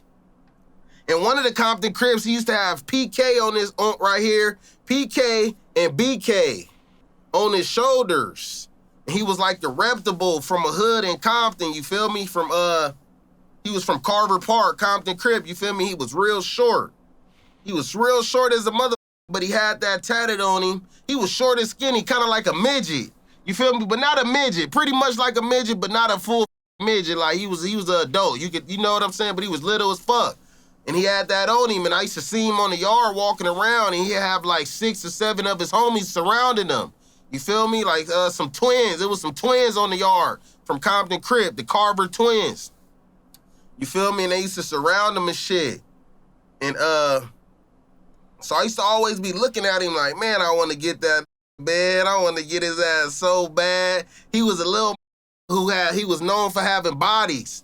Probably had like 8 or 10 bodies in Compton, knowing, you feel me? So I used to be mad, like, oh, nigga, I want to get his little ass. But he used to always be surrounded like a mob leader or something, bro. And it just so happened we ended up being on this same tier where he was on his last straw and I was on my last straw. And they really wanted him around. You feel me? Like his homies from his hood didn't want him to get on his last straw and get sent to another prison. You feel me? They wanted him to stay. So he was on the tier trying to do good. I'm on the tier just like living in the last couple zombie days. Like, damn, bro, on my way coming in, we coming from Chow, I'm walking past the tier. After you get like after you get past the 3 cells that got 6 Crips in there, it's my homie from Oakland. And the Bloods in the Oakland run together. Shout out my man, Bloody Waters, you feel me? We all run together. So bam, I'm walking past minding my business. I walk past the Crip sales. You know, I normally look in, see what they doing, be a little nosy, see if looking and temperature checking, you feel me? Like, what's up, y'all good? They be like, yeah, we good, you feel me? I always looking at who got that shit on him. I always look at his cell for sure. So bam. Nigga, the from Oakland, he like, hey, Bookie, blood. I'm like, what's up, bruh? He like, hey, man, these niggas talking about how they finna get these, nigga, they getting tattoos over here. Nigga from East Coast Crip, nigga, he doing tattoos. I'm like, he doing tattoos? He like, yeah, man. I'm like, how these getting tattoos on this tier? I don't know, my but they doing them, my And I heard them talking last night. They talking about they finna whack the peas out. They finna blow the bees out. I'm like, you lying, bro. He like, I swear to God, bro, I wouldn't lie to you, my Ill Will from Oakland. Nigga salute my Ill Will. Crazy as hell. Get off on any red homies. Boom, he go brazy. I'm telling you, for no reason. That's why he on the tier too. He on his last straw. Everybody on their last straw, nigga, on peas. So bam, in my head, I'm like, what? Bam, this instantly give me like, oh, it's time to get him. It's time to get him. Who got the PK to DK? It's time to get him. So I'm like, yeah, let me see. This me, him, and some other from Oakland or one of the homies from the Woo. I don't know who the was with us, but I know me and Ill Will was in the front. We go up to the 6. I ask the nigga who doing the tats first. Like, hey, my you doing tattoos up in this? He like, yeah. Why you trying to get something? Nobody know I'm finna go home. I'm the who work out, knock shit out, but stay quiet as a. If you hear me in my cell talking to my cellie, it's just like this. Or if I'm on the phone screaming at a bitch, it's just like this, you feel me? But normally I'm quiet. So I'm like, I go up to the, who doing the test. I'm like, oh, so you tagged up here? He like, yeah, why you trying to get something, bro? I'm like, nah, nigga, I'm trying to figure out if you whacking shit out around this. He like, oh, nah, my I ain't whacking nothing out, my got respect, my ooh. I'm like, all right, for sure, fam. It's all good, my nigga. You got some new shit? He like, yeah, I tatted myself on some new shit. I'm like, let me see it. He showed me all his new shit he did. Nothing whacked out. Bam, hit celly too. I'm like, let me see what you got, bro. Like at this point in time, you could go inside your cell, you could close your door, or you could be standing out on the tier, the police officer taking a minute to come lock us up. It's dark time, so he worrying about 4 or 5 other tiers right now, you feel me? So bam, I go to the next cell, you feel me? And, it's the dude, I got that on him. He got the tattoo, the famous tats on him. Then it's another, I think he was from Mona Park. And he had tatted a little revolver on his face. I guess that's the kind of gun he had when he did his crime. Put a little revolver. Boom. So I go up to their cell. This is the cell I really want to attack. I'm like, yo, what's up, my what y'all on? They're like, nah, what's happening? What's happening with it? I'm like, oh, y'all getting tatted around here? They're like, what? And I'm like, come on, step out the cell, you feel me? So they step out their cell, and they standing side to side with each other. And I'm like, yo, so y'all getting blasted? Y'all putting peas, whacking shit out? Y'all whacking shit out around here? They like, nah, we ain't whacking shit out, my hell no. Just immediately start lifting their shirt up. Had the Compton on his chest. The P was regular. Nothing was wrong with the P. And you feel me? Then the little nigga who had this, he like, oh shit, I ain't even getting no new tattoos yet. Ooh. I'm like, oh, okay. And then we checked the last cell. That was from like Stockton. Up North Crips, you feel me? We checked they shit too. Either they was from like Stockton or from Sacramento. We checked all the cells that was getting tatted. All the Crips who was sneaking in getting tatted. We checked the cells. Ain't nobody got nothing whacked out. So now I'm looking at this Ill Will. I'm like, man, Will, what you got a nigga on, man? You got me on some bunk shit. He like, peace. I didn't say they had nothing whacked out. I said the was on the door talking about how they finna whack it out. So now we got 6 Crips standing on the tier. It's me and Ill Will and a couple behind us listening. I think the homie HB from Oak Park Bloods. Shout out my Hunter Blood. I think he was right there on P's, he was. So we looking like, we kind of confused. So I look at Will, he like, bro, they said they is gonna do it. The say he gonna put a shotgun hole through the P, woo.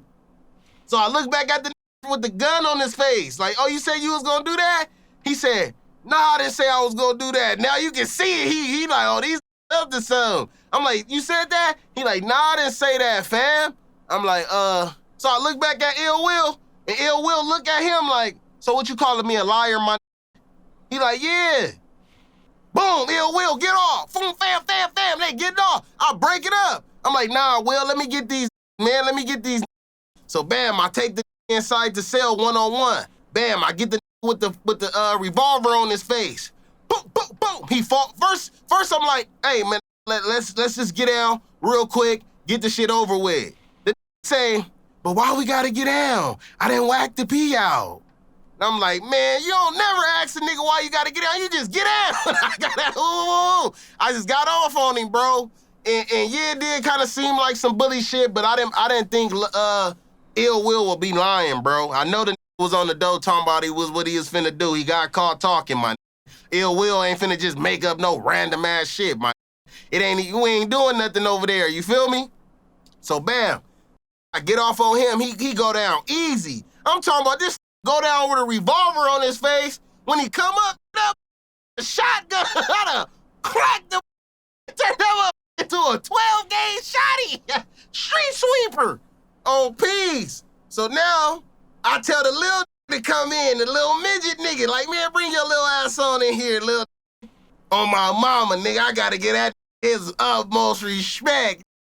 This little came in like, what's up, man? I said, what the? When I seen him doing that, I'm like, what the? I just hit him like this. Fell down. Boogie. I'm like, man, get your little ass up. He do it again. What's up? Hit his ass again. And I just left him alone, fam. I didn't jump on him on top of the ground and kick him and stump him out. Because, bro, the way they fell out, man, they could have got killed in there. I'm not lying to y'all, bro. And all I would have had to do is say, y'all come help me stump this. Like, niggas would have been dead in there, bro. Just fell out so easy. I'm like, man, I'm going to leave these alone. But when I walk out the cell, I hear Ill Will saying something to one of the Stockton, like, woo, something. Bro, and it just popped off. Ill Will sock another. Now the whole tier going up on the riot. Boom, bam. I'm telling you, man, bro, these two, the little still inside the cell, the I I turned his face into a shotgun. He into a melee. So when I step out the thing and the melee pop off, the from East Coast who was doing the tattoos, he get off on me. Boom. So I get off on him. Boom. Put him down. His celly fire on me. A named Eddie Bo from Stockton or some shit. He get off on the boom. I get off on him. Fam, put him down. Now I'm talking about every I'm hitting, I'm putting that shit to bed. So fam, the police come, hit the alarm. And the gunner come over there, start busting the block gun. Boom, boom, get out, get out. Then out of nowhere, you hear the guard, this spraying pepper spray. I swear to God, bro, this start lying while he's spraying the pepper spray. He got a knife. You hear the security, you hear the COC, he got a knife. Bro, the nigga gunner switched from shooting the block gun, start shooting the AR-15. Boom, boom, boom. Nigga, everybody getting down on the tier. Bro, the whole yard is down. Night yard is down. I'm looking at on the yard getting down while this busting AR-15, bro. I'm crawling on the tier now. Everybody down, nigga. I'm crawling on the tier, getting to my cell, bro. Nigga, I get inside my cell and close the door, bro. I swear to God, nigga, I'm inside the cell while the COs come deep as taking everybody off the tier, bro. They taking everybody off the tier. They walk past my cell, they look in at a and I'm like, you feel me? They look at a nigga, I'm like, yeah, I'm good, you feel me? I'm like, everything good, you feel me? And the officer that was working that night, he say, yeah, I bet you are good. You stayed in your cell, you scary, because you're getting out tonight. Tomorrow, I'm like, yeah, for real. Bam, bro, they took the out, and the only two who got in trouble, fam, was the who had the PK and the BK on his chest, and the who had the gun on his face, fam. Them the only two who got in trouble because they went one-on-one with me. And when I fight it, they instantly lumping up. Like, it's not taking no time. It's just like, you're gonna start having lumps like the first 2 seconds, fam. You feel me? So when that shit happened, it looked like they was fighting each other. That's what the police got out of the melee. Them looking so up, it's looking like they fighting each other, bro. Them was the only two who got sent to the cage. You feel me? And that put another write-up. They agreed to be cool enough to not go to the hole. You feel me? Because they really was cellies, bro. You feel me? But when the melee was over, it looked like they was each other up, bro. I don't know how they came to that conclusion. You feel me? But the police took them two, bro, and that gave them both a write-up. So now you gotta leave the jail. You feel me? Damn. Yeah. Did anybody get shot? Yeah, from Hoover got shot. Got shot in the shoulder. On P's, they took that to the hole, and then you gotta go to the hole. I don't know how they do it now, but back then, you gotta go to the hole till you heal all the way up, bro. You can't be you like a safety risk or some shit. I don't know how to explain it, you feel me? From Hoover got shot in his shoulder, you feel me? Hell yeah. It was a crazy little ride on that month. But it went up harder the next day. It was the biggest riot in history for the next day that old Folsom ever had. I think I paroled like March 6, 2012. That was the biggest riot they had in Blood and Crib history. Serious business, bro. Because the next morning, like I said, we come out first for breakfast. We just did this melee. We came out last. We did the melee. I get a few hours of sleep. They buzzing their thing again. Boom.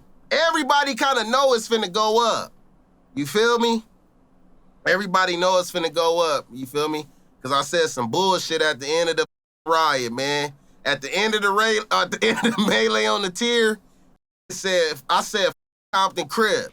At the end of the melee, you feel me? And I remember one of my homies from Inglewood, he used to be my cellie, he was from Families. And I had said it out of rage. You feel me? I had just said it because like I was so juiced up. I just knocked sick out, and I feel like another who hit me and I ain't get to really whoop his ass that good before they came. I was just so juiced up and turned up. When I was in my cell, I was still like moving around, and I just yelled it through the door. Stop the crap.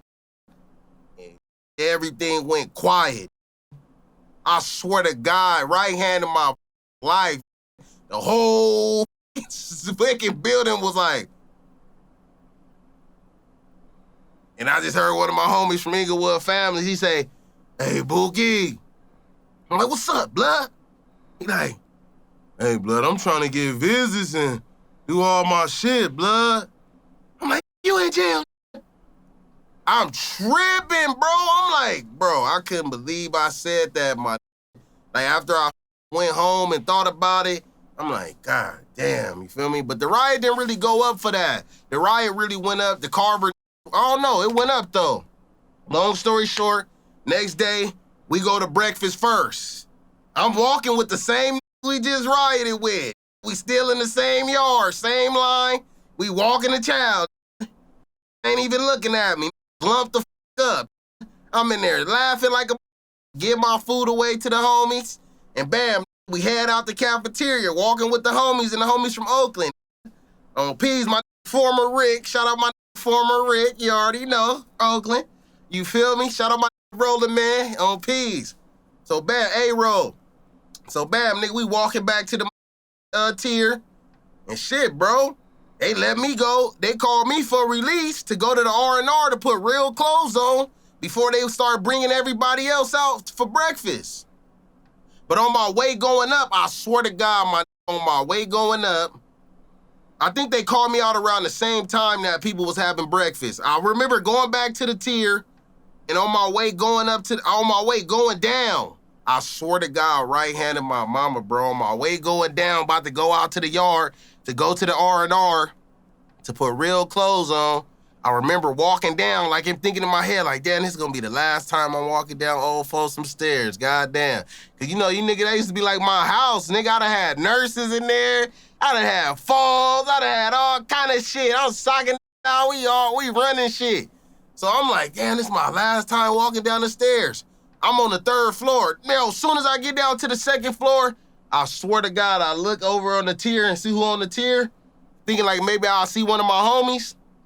On my mama, it was one of the twins from Carver. That was the who had this tattoo, Lil Homies.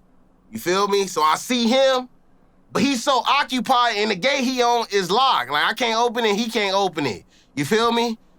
And it's locked, but he's so occupied talking to different cells. Like he going to this cell, he going to this cell, he passing shit. And in my head, I'm like, oh, it's finna brag off. Look, he getting ready to do some bracket. Like, you feel me?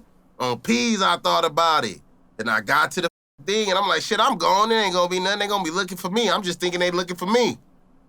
I'm in there getting dressed. And I remember my outfit. I had the black T-shirt, the black 501s, and the black and white Chucks. I'm thinking I'm about to be the freshest on the street. I got the black Pro Club, black 501s, black and white Chucks. I'm like, I'm finna be dope as a. And I had an airport ticket to get dropped off Ontario, California, baby. You feel me? So, bam, nigga, I'm sitting there putting my clothes on. One of the homies from Hollywood. This nigga inside a cage. I'm thinking he done did something that visiting. I'm thinking he done did something, bro. I'm like, what's good, blood? Like, why you in here? He like, oh, he from Hollywood, Peru. Had braids. Had some tattoos on his face, kind of looked like Snoopy Badass a little bit, like it could be his cousin or something. And I'm like, blood, what you doing in here, nigga? You good? You got in trouble, my? He like, nah, blood, I'm rolling it up. I'm like, you rolling it up? He like, yeah. I'm like, oh, all right. He's trying to say, oh, blood, you finna get out, nigga, you lucky. I'm like, blood, shut the up, nigga, don't talk to me, you's a bitch. Put my shoes on, you feel me? And bam. The alarm, and then once I got inside the van, I get inside, I think I was in the R&R putting the clothes on, the alarm go off.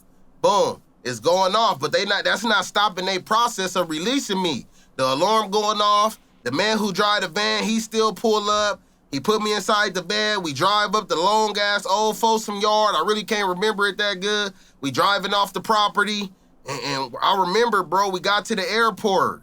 And before we got to the airport, he like, God damn, the buzzer's still going off. And I'm like, yeah, he like, and then I remember, bro, I get out at the airport, they give me the $200. He like, all right, man, take care. Be safe out there. I gotta hurry up and get back. This is a long-ass alarm.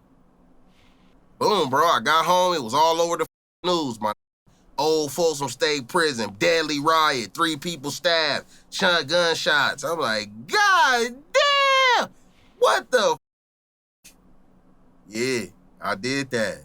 King Pilotan, not the middleman. Hell yeah. So you got out just in time before it got really, really wild, man. Nah, it was a few riots there while I was there. It was some other. It was riots wild too. We went against the Hispanics. It was a night yard riot in the dark, fight in the dark. Oh yeah, they been down. They was busting the gun in too. Got killed. One person got killed and he was getting stabbed already. The Hispanics were stabbing him up. They shot and tried to break up the crowd of being the stabbers. Ended up shooting who was getting stabbed in the head. Yeah, bro, put him out his misery. Damn. Yeah. Damn. Yeah, you seen it? You were watching it when it happened? Oh shit, I was in it. I couldn't see it. I'm hearing the baka baka, but I'm over here getting active. You ain't really got time to see shit, man. You really getting active. You just hear about it later on when you in your cell or if you in the hole. You feel me? Facts. Damn. And so did they shoot in? So the only person that got shot was the dude who was getting stabbed. In that circle of people, you gotta think, bro. When it's a lot of mother fighting, bro, the gunner is shooting at a lot of shit, bro.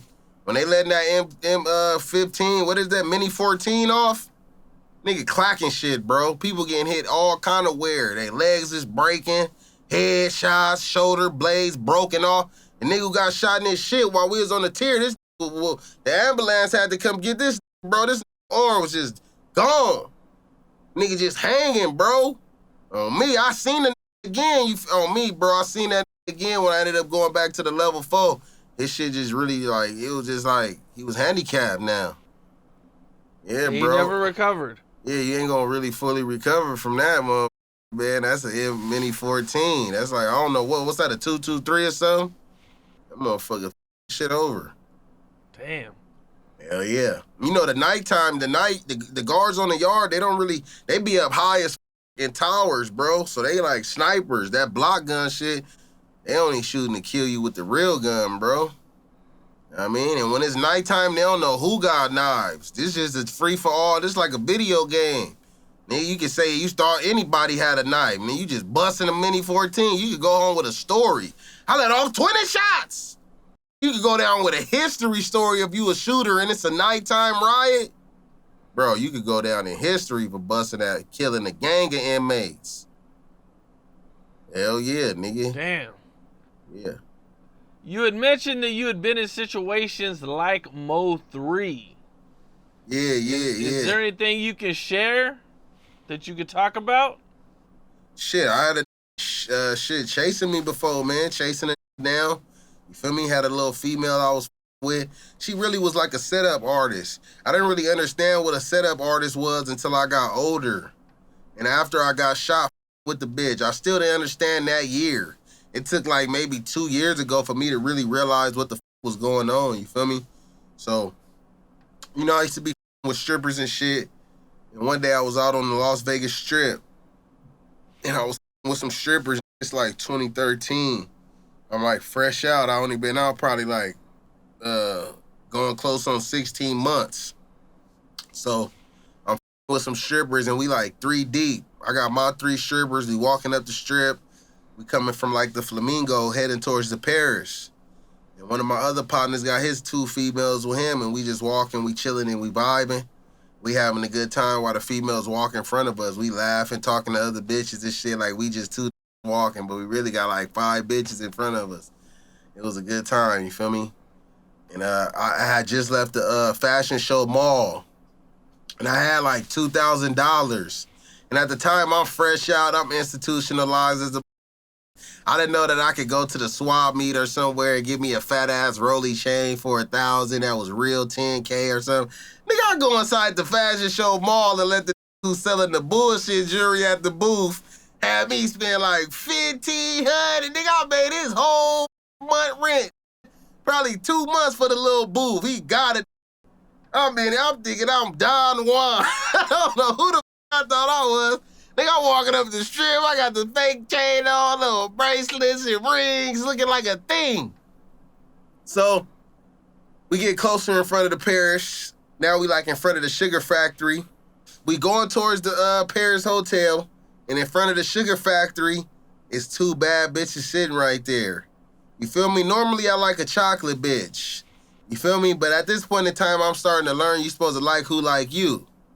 So I see a chocolate bitch and I see a brown skin bitch. And the brown skin bitch is acting like she own me. She don't know that the other girls is with me. So she acting like she own me. Boom, boom, boom, boom. So when girls act like they own me, the girls that I'm with and the girls that my homie is with, they know to just stand around in a group and just like talk to each other like looking like tourists, you feel me? So we talking to the broads. I get the brown skin broad number. She already got her own spot and a Cadillac. She got like a DTS. You feel me? Or a DeVille or something. So I get her number and shit. The homie get the other girl number. She don't really got nothing going on. So we both happy though. Like, man, we got some action. Them bitches gonna for sure with us. They on the nuts. So bam.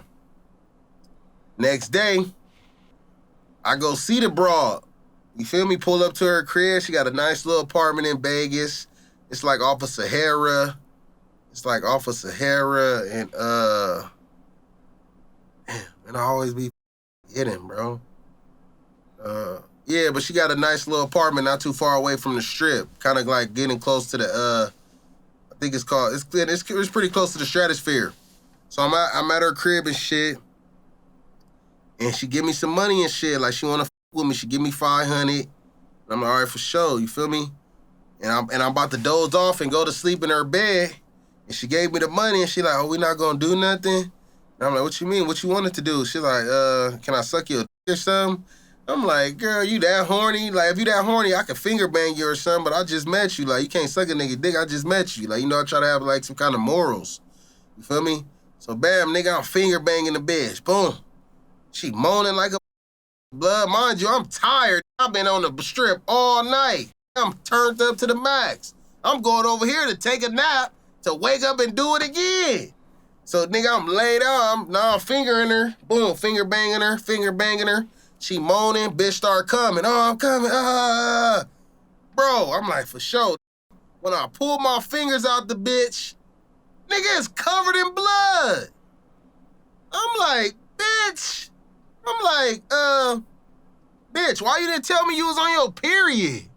She like, cause you didn't ask. I'm like, well, she said, I asked you to let me suck your you wanted to finger me. I'm like, man, you supposed to tell her, you feel me? Long story short, that kind of showed me she was a little off a little bit. So I just left it alone, didn't think too much of it. Feel me? She just gave me 500. So it was just like a weird situation. Bitch just gave you 500, now you finger banging her bloody. So I'm like, God damn. So bam, long story short, we around with each other. She ended up going to jail for some weird ass shit. I bailed the bitch out. I had her mama bail her out or some shit. You know what I'm saying? Because I'm like, why have her go to jail for all these days where she could be out making money, doing whatever she need to do? She'll be able to get the money back. It's only like 200 or something. But I remember when I talked to her on the phone. Okay, look, before she go to jail, she pull up on me. She like, hey, I'm about to come drop off some money. We'll come see you. Where you at? I sent her the location to the Seagull Suites. Right there by the Stratosphere, like across the street from the Stratosphere behind the Carl's Jr. I sent her the address to over there. She pull up in the caddy. I'm like, what up? She like, what up? Ooh, I get in the car. She like, you live right here? I'm like, no, I don't live right here, man. My other little broads live right here. She like, oh, you got some other broads up there? I'm like, yeah, they in the room and shit. Woo. She like, oh, okay, that's what's up. Where you stay at, though? And all this shit. I got a big-ass crib in Blue Diamond. I'm lying like a I don't got shit. I just really came from Cali, like, just trying to make a way. I'm staying in the Seagull Suites. So, bam, when she leave, I act like I'm getting in my car to get on, but really, I just pull around and come back to the Seagull Suites. You feel me? So, I'm in my head, I'm, like, going up there with my other broads, and I'm like, damn, I just lied to this bitch that got everything going on. Woo. So, long story short, fam, the bitch ended up going to jail maybe, like, 2 days later. So I bond her out. She already done gave me some money and shit. So I bond her out with the little money. But before I bond her out, I call her on the phone. I'm like, yo, what up? She on the phone, nigga. We like on three-way. I'm like, yo, what up? Shit, niggas finna get you out. People's finna come up there and get you out. Woo. The bitch say, oh, I could just stay in here. I could just stay in here till they let me out. You know, it's like, what? Like, bitch, what you mean till they let you out? Like, she just saying little shit that keep throwing me off. She like, no, hold your money, save your money, woo, woo. I get out when they let me out. I'm like, save my money. Like, bitch, we could be making more money. Like, you feel me? It's strip clubs and shit popping. She was already making money. That's why shit really didn't make sense to me. She already had a crib and a Cadillac. So it was just throwing me off. Feel me? So, bam. She get out. Now she acting like she don't want to with me. I'm like, bitch, I just bailed you out. Like, you know what I'm saying? Like, what's the problem? Like, oh, I just don't want to be living the fast life. Like, I just want to work a job. I'm trying to go to nursing school. I don't want to live a fast life. I'm like, all right, for sure, I understand that, you feel me? But how did you get this apartment? Like, how did you get this Cadillac? Like, how did you do all that? Like, from the fast life or from this other shit you talk about? She like, from the fast life. I'm like, well, shit, give me my money back that I spent on bailing your ass out with the fast life. Give me my money back. Bitch like, okay, I'm going to have your money on this day. I'm like, all right, cool. That day come, bitch ain't have my money, you feel me? I'm like, damn, bitch really playing with me, bro. Like, what's going on with her? Like, she tripping. I just bailed her out. Like, why she ain't got my money? So, bam. Another week or so go by. At first, I'm like, you know what? I'm going to just leave it alone. Bitch probably not all the way there, whatever the case is.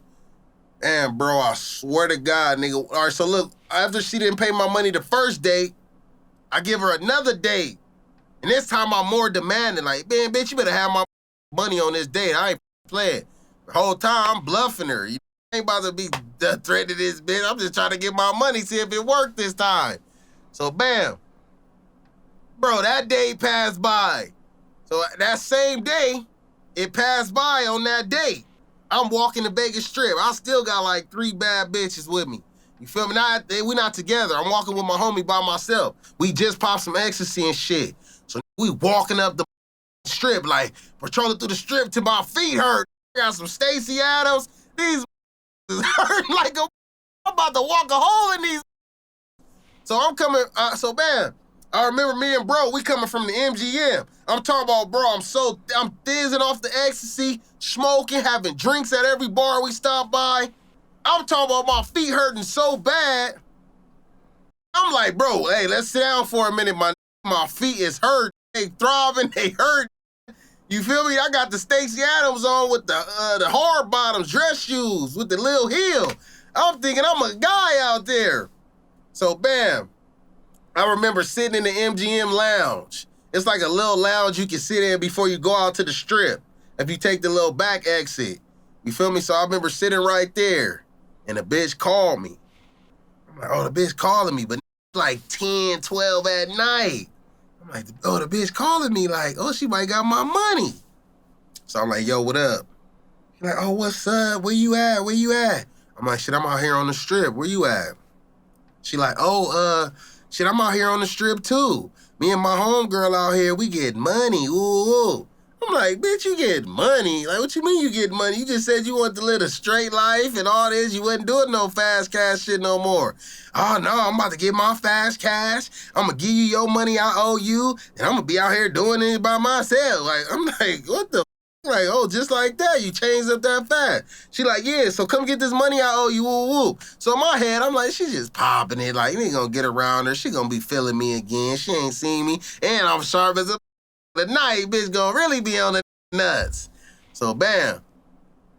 Bro, mind you, my feet hurt. God working mysterious ways. So now I'm walking, bam. I'm thinking like, she like, okay, meet me at the Mirage. Like, not the Mirage, but right across the street from the Mirage. I can't think about what the is, but we all used to pull in the back and park up in that area behind the Denny's. You feel me? Right next to the Venetian. So bam. So she like, yeah, I'm right there. I'm back there. I'm like, all right, bet. I'm on my way. I'm almost there. So as I'm walking, I'm coming from MGM. I still gotta pass Planet Hollywood, Paris. I still gotta pass all that shit. and my feet is hurting, bro. So I'm like, damn, nigga, I walk from MGM, get to around Planet Hollywood, feet hurt, and I'm like, damn, I gotta chill again, man. The homie like, man, the bitch waiting on you. I'm like, nigga, but these feet is killing me right now. I don't know what the going on. I don't know why it's happening. So bam, she called me back. But now on the way that I'm thinking, now I get a chance to think. Like, I done walked and took so many breaks, I could think like, damn, what if this bitch trying to set you up? Like, who she in the car with? What if the police right there waiting on you? Like, nigga, you know what I'm saying? Like, you done kind of, like, send a little bit of threats about a bitch better have your money. Like, you feel me? Like, the police might be waiting on that right there. So, bam, when she called me back and I'm in front of Planet Hollywood, I'm like, I'm lying like a... I'm like, hello? She like, what's up? Now she talking crazy. I ain't never heard her talk to it like this. She like, where the you at? I'm like, what? Like, what you mean? Who you talking to? She's like, I'm just saying, I'm trying to give you this money. You said you wanted this money. You calling me about the money. Now I'm here with the money, and you ain't here. Like, going brazy. I'm like, what? I'm like, who you in the car with? She get quiet. Huh? Yeah, who you in the car with? She said, how do you know I'm in the car with somebody? I'm like, because my homie standing in the parking lot looking at your car. Nigga, he said you in the car with somebody. Oh, that's my homegirl. That's my homegirl. You gonna meet her. We out here getting money together. I'm like, oh, you got a homegirl now? But when I was just at your house finger banging you, bitch, you ain't have no homegirls. She like, yeah, I was with my homegirl. But nigga, come get this money. Ooh, ooh. Bam, hung up in the face. So now I'm looking like, what the like, nigga, now this shit gotta be like a setup, bro. Bitch talking reckless, hanging up in my face. Like, you know what I'm saying, bro? So, nigga, as I get closer and closer, she called me again. I still ain't made it to the destination. I'm getting closer though. She like, if you want the money, just meet me at my house then. I'm leaving the strip. Ooh, you taking too long. I'm like, taking too long? Bitch, you just said you and your homegirl was finna be out here getting money. Now you going back to your house? Yeah, I'm going back to my house. I made the money I needed to make. I was trying to give you some of the money you wanted and go home. Ooh. I'm like, all right. She like, yeah, just meet me at my house. I'm like, all right, for sure. Bam, hung up. Now I'm chilling with the homie on the strip. He from Gersher. He from Vegas. He a blood from Vegas. I'm like, what up, bro? Like, you straight? He like, yeah, nigga. He like, you can give me a ride? I'm like, yeah, I'm finna go get this money from this bitch. Ooh. He like, man, be careful, my. You know what I'm saying? Because even, okay, so I'm gonna rewind a little bit. When we first met the bitches, he had the bitch that he met and I had the bitch that I met. Right?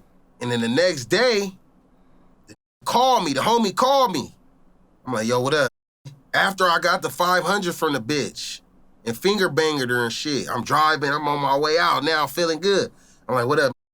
He like, hey, bro, that bitch you got, the bitch that I got, when I was talking to her on the phone, she told me to tell you to be careful.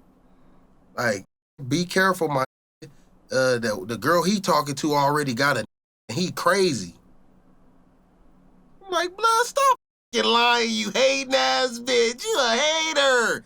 You mad, my bitch got the broom, she got her own spot, she got the Cadillac, your bitch ain't got nothing. He like, nah, bro, I'm serious, my. That bitch said she got a nigga, the brazy, my. I'm like, all right, blood, for sure. You feel me? So, bam, fast forward. Now we on the strip, and the bitch playing like she got my money, but she done got on. And it's my, he gonna go all the way with it. We gonna shoot it, whatever. He my Haitian nigga. He really Haitian, but he a blood from Vegas. You feel me? So we related on that Haitian shit. So long story short, I'm like, all right, my. I'm like, he like, you want me to go with you? I'm like, nah, bro, because if this bitch waiting with the police, my, I don't want to get you wrapped up in no police-ass shit. He like, all right, you right, my. I'm like, all right, for sure. I drop him off in the projects at the end of the Vegas trip. If you take the Vegas trip all the way down, you're going to get into some projects, you feel me? On pigs. You got to just keep going and going past, you're going to drive it all the way past the, what's that shit down, that little downtown Vegas strip shit they got down there? I forgot what that. I forget the name of the street. Yeah, it's another little small, but if you keep going past, it turns into projects down there. Drop his ass off over there. I go back to my dad. He had a trap spot out there, just having weed and shit, just smoking, having good weed from Cali. Now I went over there to that, and nobody was there.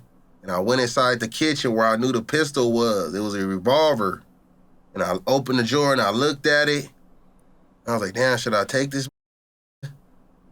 And I was like, nah, because if the police there, I wasn't thinking about no guy. I'm thinking about police. I'm thinking it's either going to be normal, the bitch going to give me the money, or the police going to be trying to arrest it for some shit. So, bam, bro. Oh, yeah, mind you, earlier that day when she got the last deadline and she needed to have the money, somebody kicked her door in and went in her house looking for the money while she was in that butt naked. Kicked her door in, some Haitian kicked her shit in looking for some money. Bitch didn't have nothing. So, bam, I forgot to tell you that part. So when the homie hit me, he like, mind you, I'm living out the trunk. I'm a Cali nigga in Vegas. I'm living in these weeklies. I got like 20 pairs of shoes in the trunk. I got a 212s. I got some 12 big ass 12 in the back for the knocking in the car. And I got like a gang of pairs of shoes in the back, like hard ass shoes. When you open the trunk, I got a gang of hard ass shoes I keep in the trunk, bro. Like 20 pairs. So bam. I'm like, nah, bro, you don't want to go with me, man. I heard some shit happen at her crib earlier that day, and you don't want to be going down for it. He like, you right, for sure, bam. Drop him off. I get to her area, and I'm hitting her like, yeah, shit, I'm almost there. Because after somebody kicked their door in and was looking for the money, I pulled up, and she had cooked me some food. So I sat there and I ate some food with her in the parking lot. And she kept telling me I'm crazy. I'm like, why you say I'm crazy? She said, you crazy.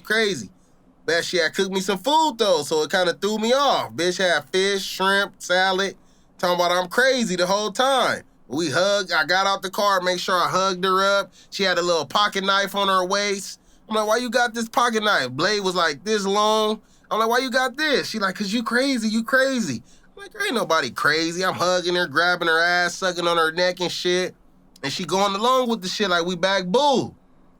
So when she called me that night talking about she got my money and shit, bro, I swear to God, from us sitting in the parking lot and me hugging on her and her cooking me the little food, I'm like, you know what, I'm finna leave this bitch alone, man. Like, bitch ain't got the money, whatever the case may be. Somebody done already kicked her though. She ain't have shit. You feel me? So I'm gonna just leave this bitch alone, you feel me? Then bam. She called me back after she told me to meet her on the strip and she ain't there. I pull up and I'm like, shit, I'm about to pull up. I'm already in the parking lot, but I'm feeling suspicious. So I'm like, oh, I'm finna pull up. So I'll park you can park on this front side where her car be at, and it's like right in front of her entrance door. Or you can park on the other side of the apartments and go through the back entrance to get in her apartment. You feel me? So instead of doing my normal routine and parking next to her, parking in the front, she throw me off. When I tell her I'm about to pull up, she say, okay, park next to my car in the front. Bitch ain't never told me where to park. All these days, I done went over there like 4, 5, 6 times.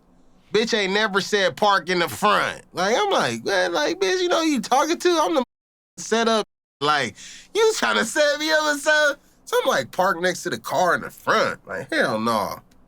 So bam, blood, I swear to God, man. I'll park on the other side of the car, on the other side of the apartments.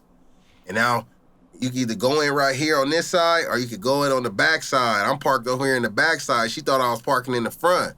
So I text her and said I'm here, but I'm already parked in the back, going around the back. And so when I'm coming through, about to go inside the door, I see a dark ass, like a security. He got on a security vest. You know, anybody can buy one of those, though. I didn't know all this at the time.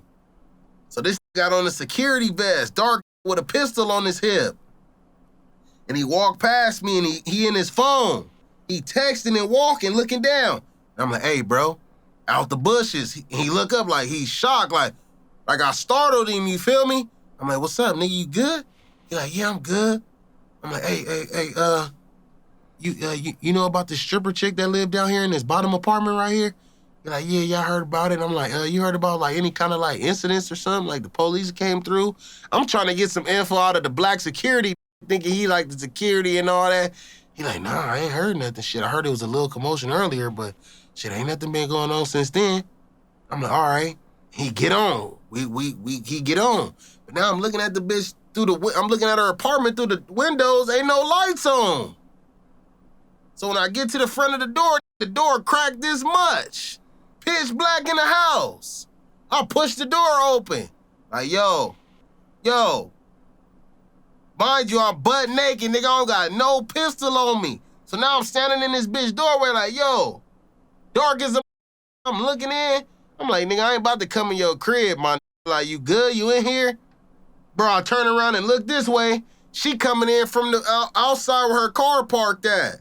She come walking in and she look at me like a little startled, like, what you doing? What you doing right here? And I'm like, oh, I parked in the back. Come on, come in the house. Now she looking like nervous, like to come down the stairs and come in the house. I'm like, man, come in the house. What's up? What you nervous about? It's like, oh, okay, I'm coming. Bro, we go inside the house. I'm like, why you got it pitch black? Bitch, turn all the lights on. The paintings is off the wall. Tables and chairs out the living room and kitchen gone. I'm like, blood, where all your shit at? Now we standing in the living room by the front door. The front door closed. And I'm like, where's all your shit? She say, I moved it. I moved it to a weekly. I'm like, why would you move all your furniture to a weekly? Cause you crazy. You crazy. I'm like, I'm crazy. Bitch, you crazy. She like, no, you crazy. So now I'm like, man, there's somebody in this, bro. Like, bitch talking like I'm crazy. Somebody in here, man. So I'm like, nigga, bro, you got somebody in here? She like, no, you can check. I'm like, nigga, if it's somebody in here, nigga, I'm finna blow your head off. That's what I say while I'm in the house. I'm like, man, I got my pistol. If somebody in this motherfucker, I'm finna blow your head off. So, nigga, I start walking through the hallway. And inside, if you walk through the hallway, you can look to the left and you can look inside her bedroom. But if you look to the right, you can look inside her bathroom. And it all meet up in the closet. You know, kind of like do a wrap, like just the hallway. You make a right and go in the bedroom, or you can make a left, go in the bathroom, but it all do a wrap around. You know, through the closet. It's another door in the bathroom that lead to the closet, and it's another door in the bedroom. So it can do a turtle circle. You feel me? Like a cul-de-sac in the house. So, bro, I walk in down the hallway. I'm turning on the lights. I turn on the bathroom light. All the drawers is empty, my toothpaste, everything gone. I'm talking about when I was just at the bitch house a couple days ago, this bitch had 100 pairs of shoes in the closet. Nigga, I walk inside the closet, like 2 pairs of shoes that nobody aware no more in there. All the clothes off the hangers, gone. I'm like, what the?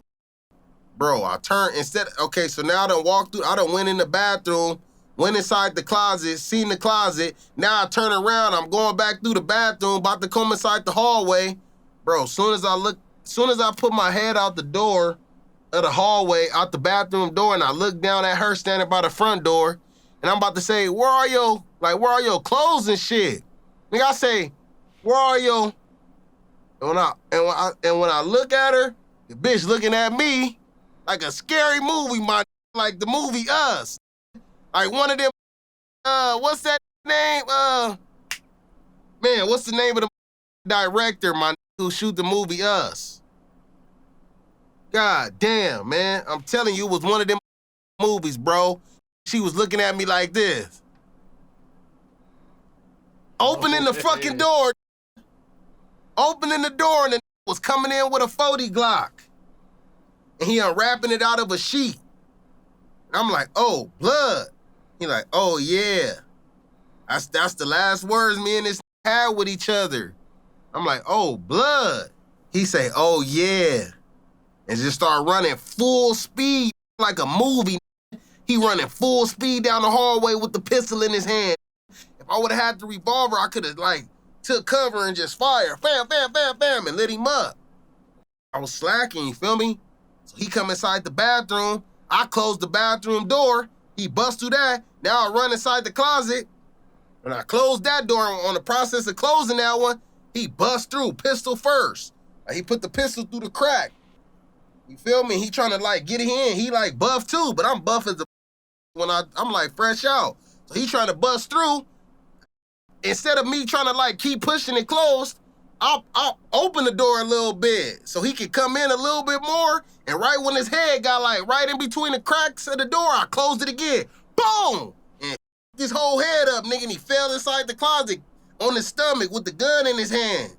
Now he laying flat first, but he buffed though, got big ass arms. I'm like, and that was like a quick little second, like, do I jump on this or keep running? You feel me? And I was like, man, I ain't about to tussle with no, you feel me? So I just got on, nigga, kept running. And I remember I tried to close the door. I tried to close the last door. That would have like locked him inside the room, so I would have had a chance to run outside. But she had left a purse hanging on the door knob. So when I tried to close that one, the purse got in the way, bro, and left the door like bounced back open. So I ran all the way through the hallway, and she's still waiting by the door. Like trying to wait for him to kill me. Like she waiting right there. But when she sees me coming, she take off running too. But when you leave out her apartment, you gotta run up 5 stairs. You gotta go up 5 stairs and then go down 5 stairs to get out. You feel me? It's like her apartment was like, it would be like the basement. You feel me? Like you gotta go down 5 stairs to get to her door. So you gotta go up 5 to get out. So bro, I ran up the 5 stairs. She run up the 5 stairs before me. She opened up the door to get out to the exit. I run up the 5 stairs. I'm finna go out the exit. You just hear it go off. Boom, boom, boom, boom, boom. I'm feeling them. I'm feeling them. Every shot, nigga, I'm hearing it and I'm feeling it, but not painful. It was just like adrenaline running, so it was just like, I don't know, bro. It just made everything it just made all my senses go off. So now in my ears, I hear dee, cause my body is getting hit. You feel me? I could just hear dee. That's all you can hear in your ears. You don't hear nothing else outside, bro. Oh, peace. I just remember running, about to go out the door, then you hear him busting. Boom, boom, boom, boom. And I dee, but I'm feeling the hits though. So mind you, I said you gotta go up 5, and when you come out, you go down 5. So now, nigga, I'm falling down 5, cause he popping me. So, and I think that was the reason why I didn't get hit in the upper torso and in the head or nothing, cause once he popped my leg, I think he tried to make me fall or something, I don't know, try to finish me. He popped at the lower half, but if you popping up, if you come out from outside, and if he come out from the door and she gotta shoot up. You feel me? Cause it's 5 stairs, you gotta run up. So he's shooting up and he hit me in my ass, and he just hit me in my lower body. And I fall out the exit door down 5 stairs. And when I fall down, my shoes and shit fall off and shit. So shit, nigga, and I seen the bitch at the bottom of the stairs. She was in the grass laying right there too. And I'm like, bitch. That's all I can just say to the bitch. I remember looking at her and I was laying on the ground hit. And I'm like, damn, blood, if I don't get up, this is gonna finish me off. So I just got up. I just used all my energy to get up. And I seen her looking at me like, damn, this got shot and he's still getting up. Like she looking at it like a movie. Like, and I looked at her and I was like, bitch. I just got to the car and got on, you feel me? But that's when I seen the Grim Reaper and shit. About to go out, you feel me? On me. Did you drive yourself to the hospital? Now I had drove myself to a Food for Less. I had remembered that it was a Food for Less. Oh, it was on Sahara and Eastern, like 2013. You feel me? And I remember it was a Food for Less right there. I think it's like a Cardenas or something now. But I remember, but bro, I couldn't see nothing. Like my vision was so blurry from losing blood. Like I'm talking about, my car looked like a murder scene. You feel me? So I just remember losing so much blood I couldn't see. Like I couldn't see it saying Food for Less. I could just see it was like a yellow building, a yellow sign. So I knew that's what it was. I'm talking about, bro, once I got close to the parking lot, to drive in the parking lot, I couldn't even see that. I couldn't even see the curb line. Like I didn't know if I was about to hit the curve or if I was gonna go up the ramp. So I just did it real slow, bro. I couldn't see nothing. Everything was so blurry. So I just did it real slow. And nigga, bro, I swear to God, everything I love, bro. After I survived that shit, I went back to the area just to see where I pulled my car up at. And it wasn't no ramp right there, bro. It's all sidewalk. I'm like, how the did my car go up that shit so smooth, bro? You feel me? Like, God was with it that night. I'm telling you, like, don't be trying to believe in that shit. I don't know if you get like one chance or what the it be, but bro, I remember going back, like, how the did I just go up that so smooth? Like, I remember I was bracing myself for the impact. I remember that. And it just went up smooth. I was like, damn, that was the ramp? And as I got closer to the door of the Food for Less, I'm breathing funny and shit like I'm finna die. So in my head, I'm like, nigga, I'm gonna run the car through the doors. Let the alarm go off. The police should pull up. Somebody should pull up when the alarm going off. So once I get up to the door, bro, I just see this big ass black shadow standing by the pillar. I'm like, yeah, and at first I'm like squinting and shit. And then like, once I make up in my mind, you gotta think I just did all this prison time and I really didn't have nothing to live for. Yeah, I had a few bitches. I was paying the car note, but I hadn't had an experience of owning an apartment. I had never had a house. I didn't have no kids. It was just like, you know what I'm saying? I'm dealing with these I didn't have nothing, bro. Like nothing to really live for, I felt like at the time. So once I seen the shadowy figure, I told myself like, I ain't about to, nigga, I'm gonna face this like a man. Like, nigga, if I'm finna die, nigga, and this was happening when you die, nigga, I'm about to go out like a man. So instead of me running my car through the door, I open the door. And I stand out and I'm like, yo, what up? I see you, what's up?